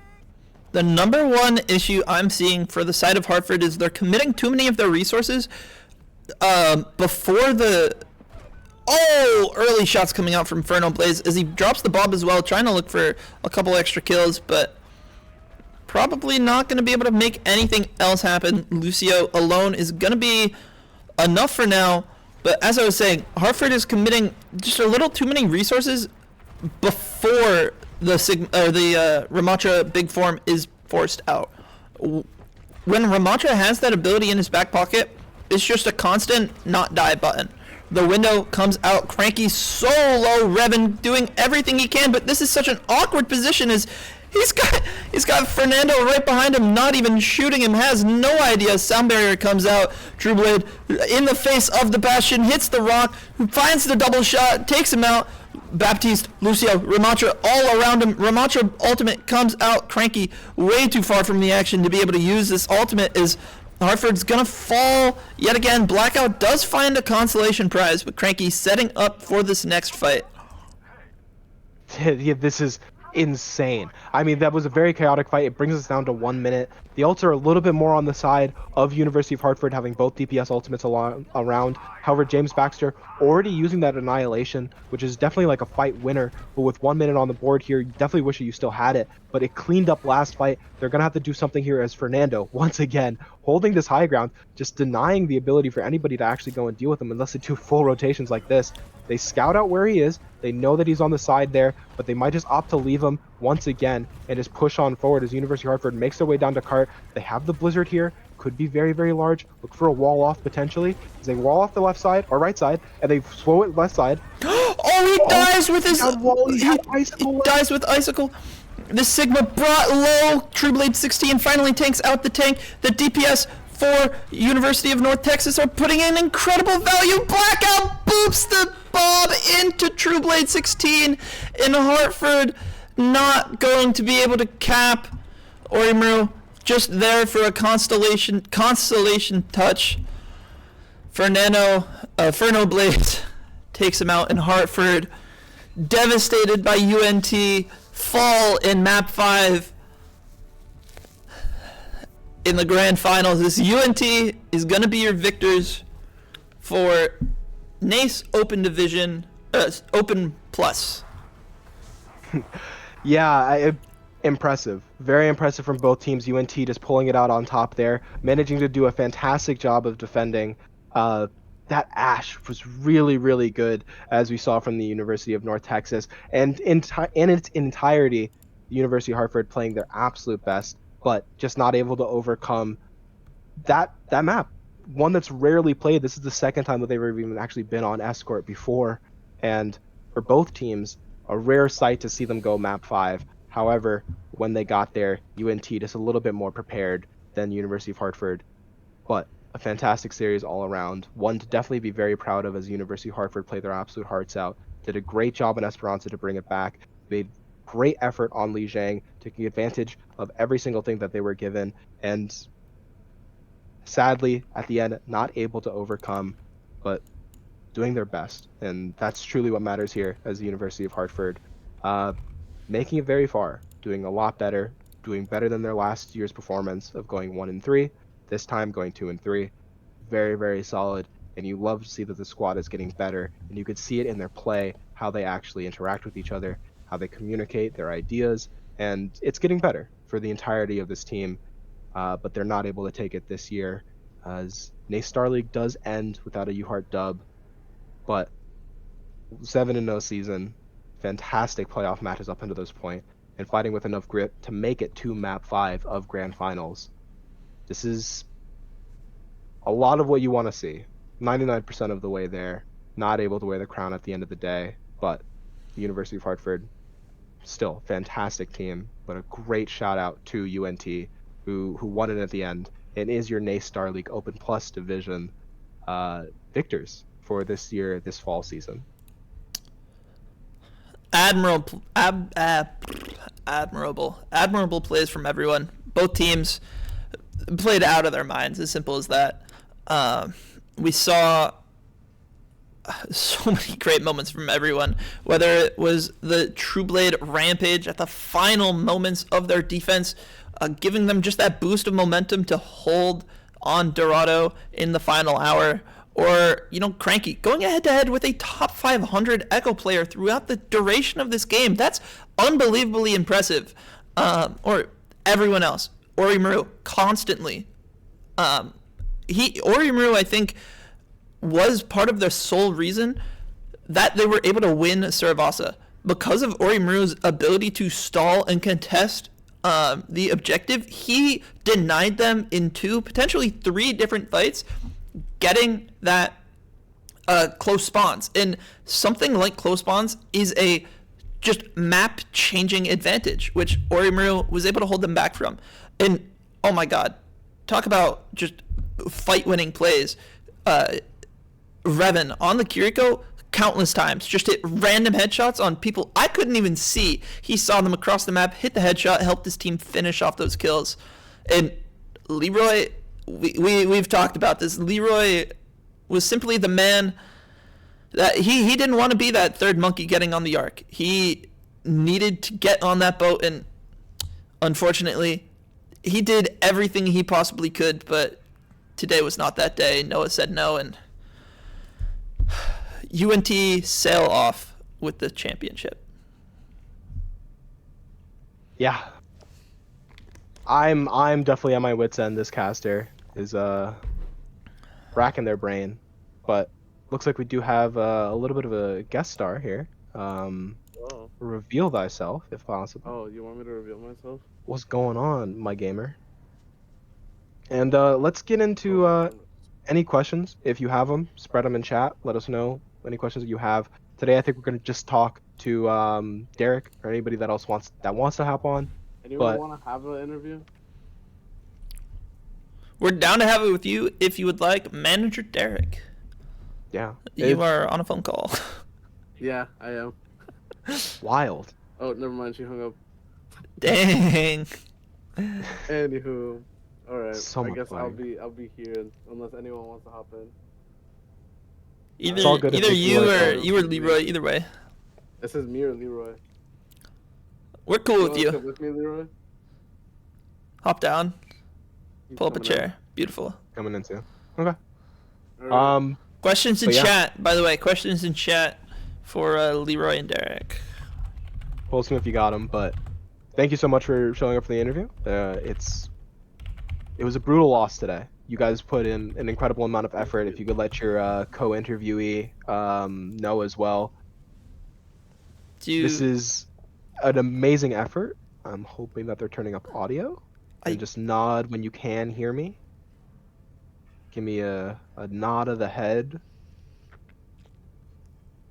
when I don't you're know. able. I was trying to put like hear the me? speak like the headset to like be really loud so we can hear it, like both of It's- us. But because it's we used to fine. have an audio splitter here, but I guess Aiden took it back. tough. Yeah, is tough. so I'll just like translate. Yeah, of course. And let Blackout and the entire team know that you guys played impeccably. This was an incredibly hard-fought battle, one that the entirety of the team should be incredibly proud of. You guys are doing better than you did in the previous seasons, and I won't make it too long for you to translate, but tell them that they did a fantastic job, regardless of the effort or the result of today's match. Peter said everyone did a impeccable job today and better, and the best we've done in so far in all of our seasons. I kept it short.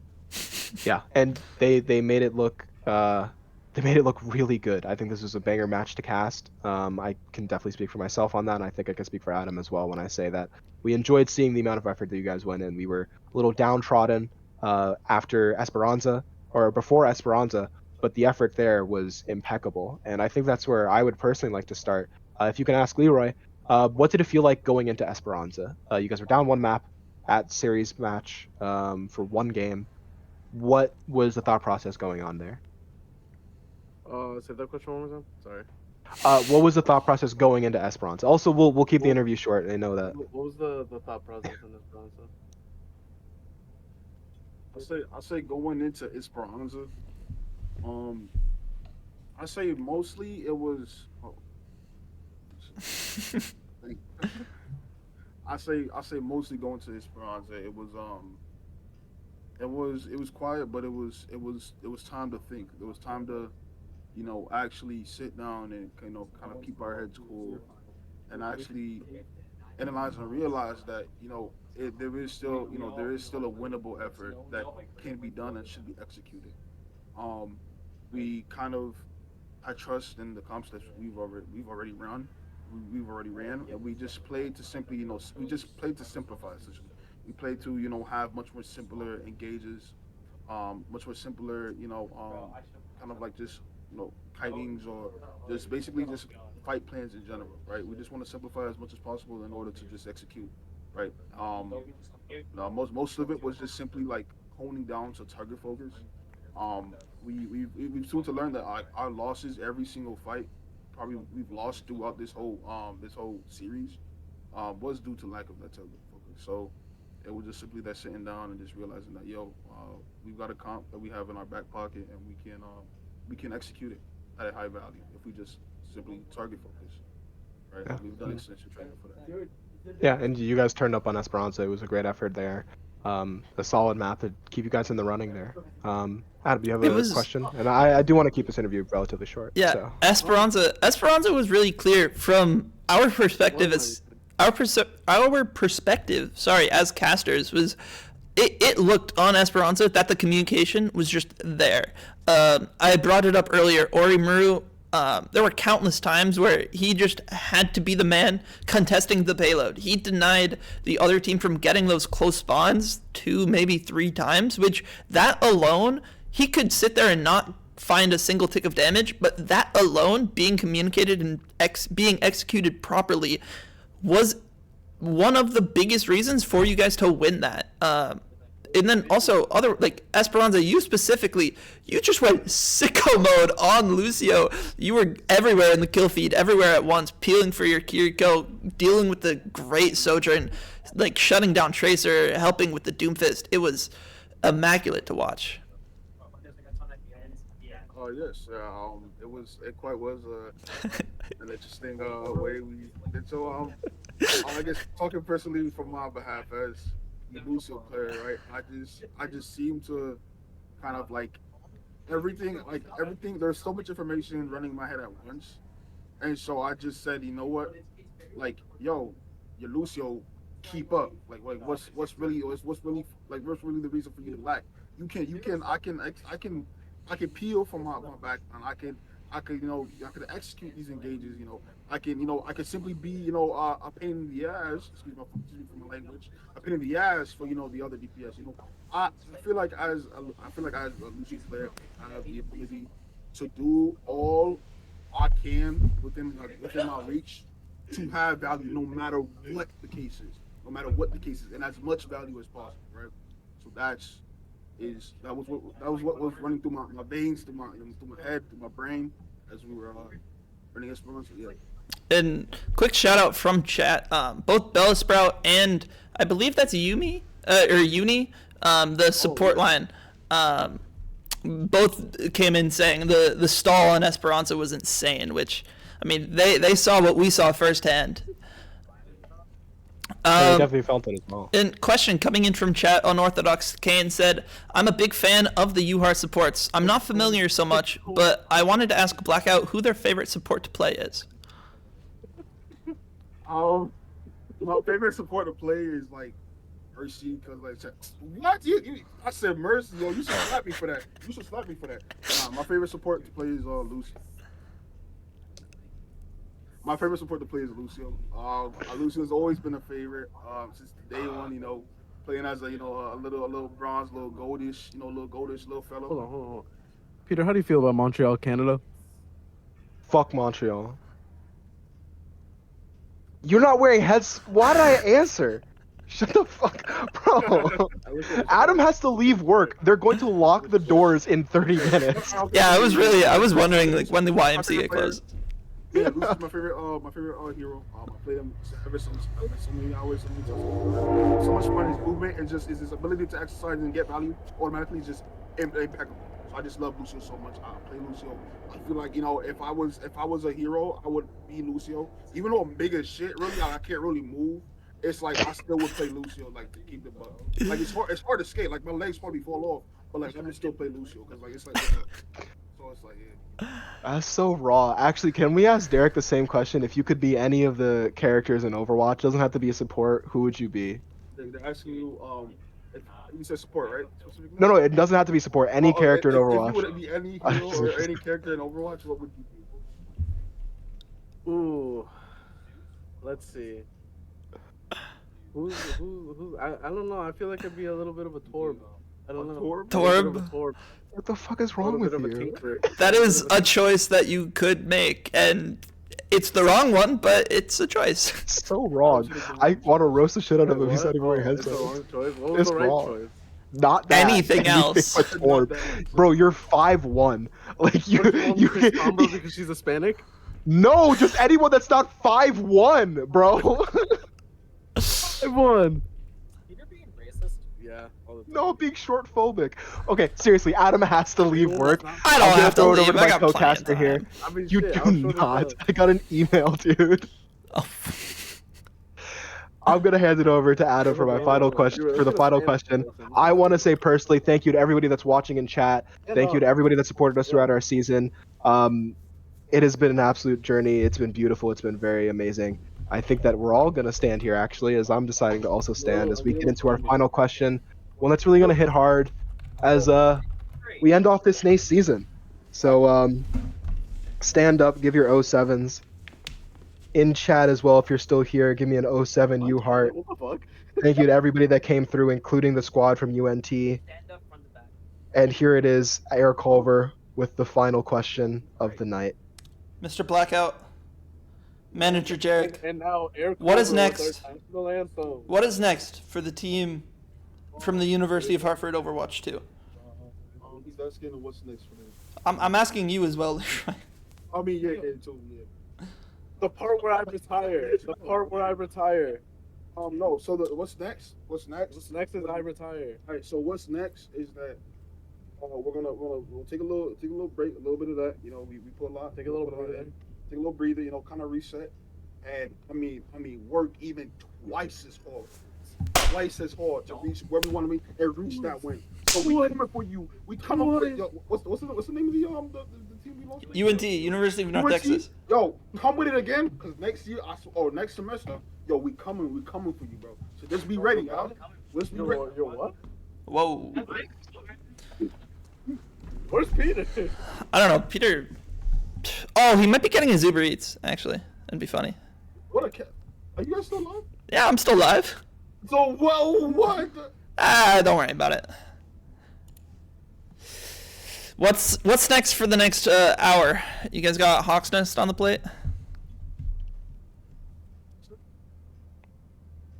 Upsets anyone? Or, yeah, Guess not. All right. I guess not. Thank you, Leroy. Thank you, Derek. It's been a pleasure to cast you guys throughout this whole season. I wish Peter was here for the send-off. It's been an honor coaching, a privilege to cast, a pride to share to Overwatch and to Twitch and YouTube, and just a pleasure. Take care, everyone. Thank you, sir. Eric Over signing off. Eric Culver signing out. And Peter's back.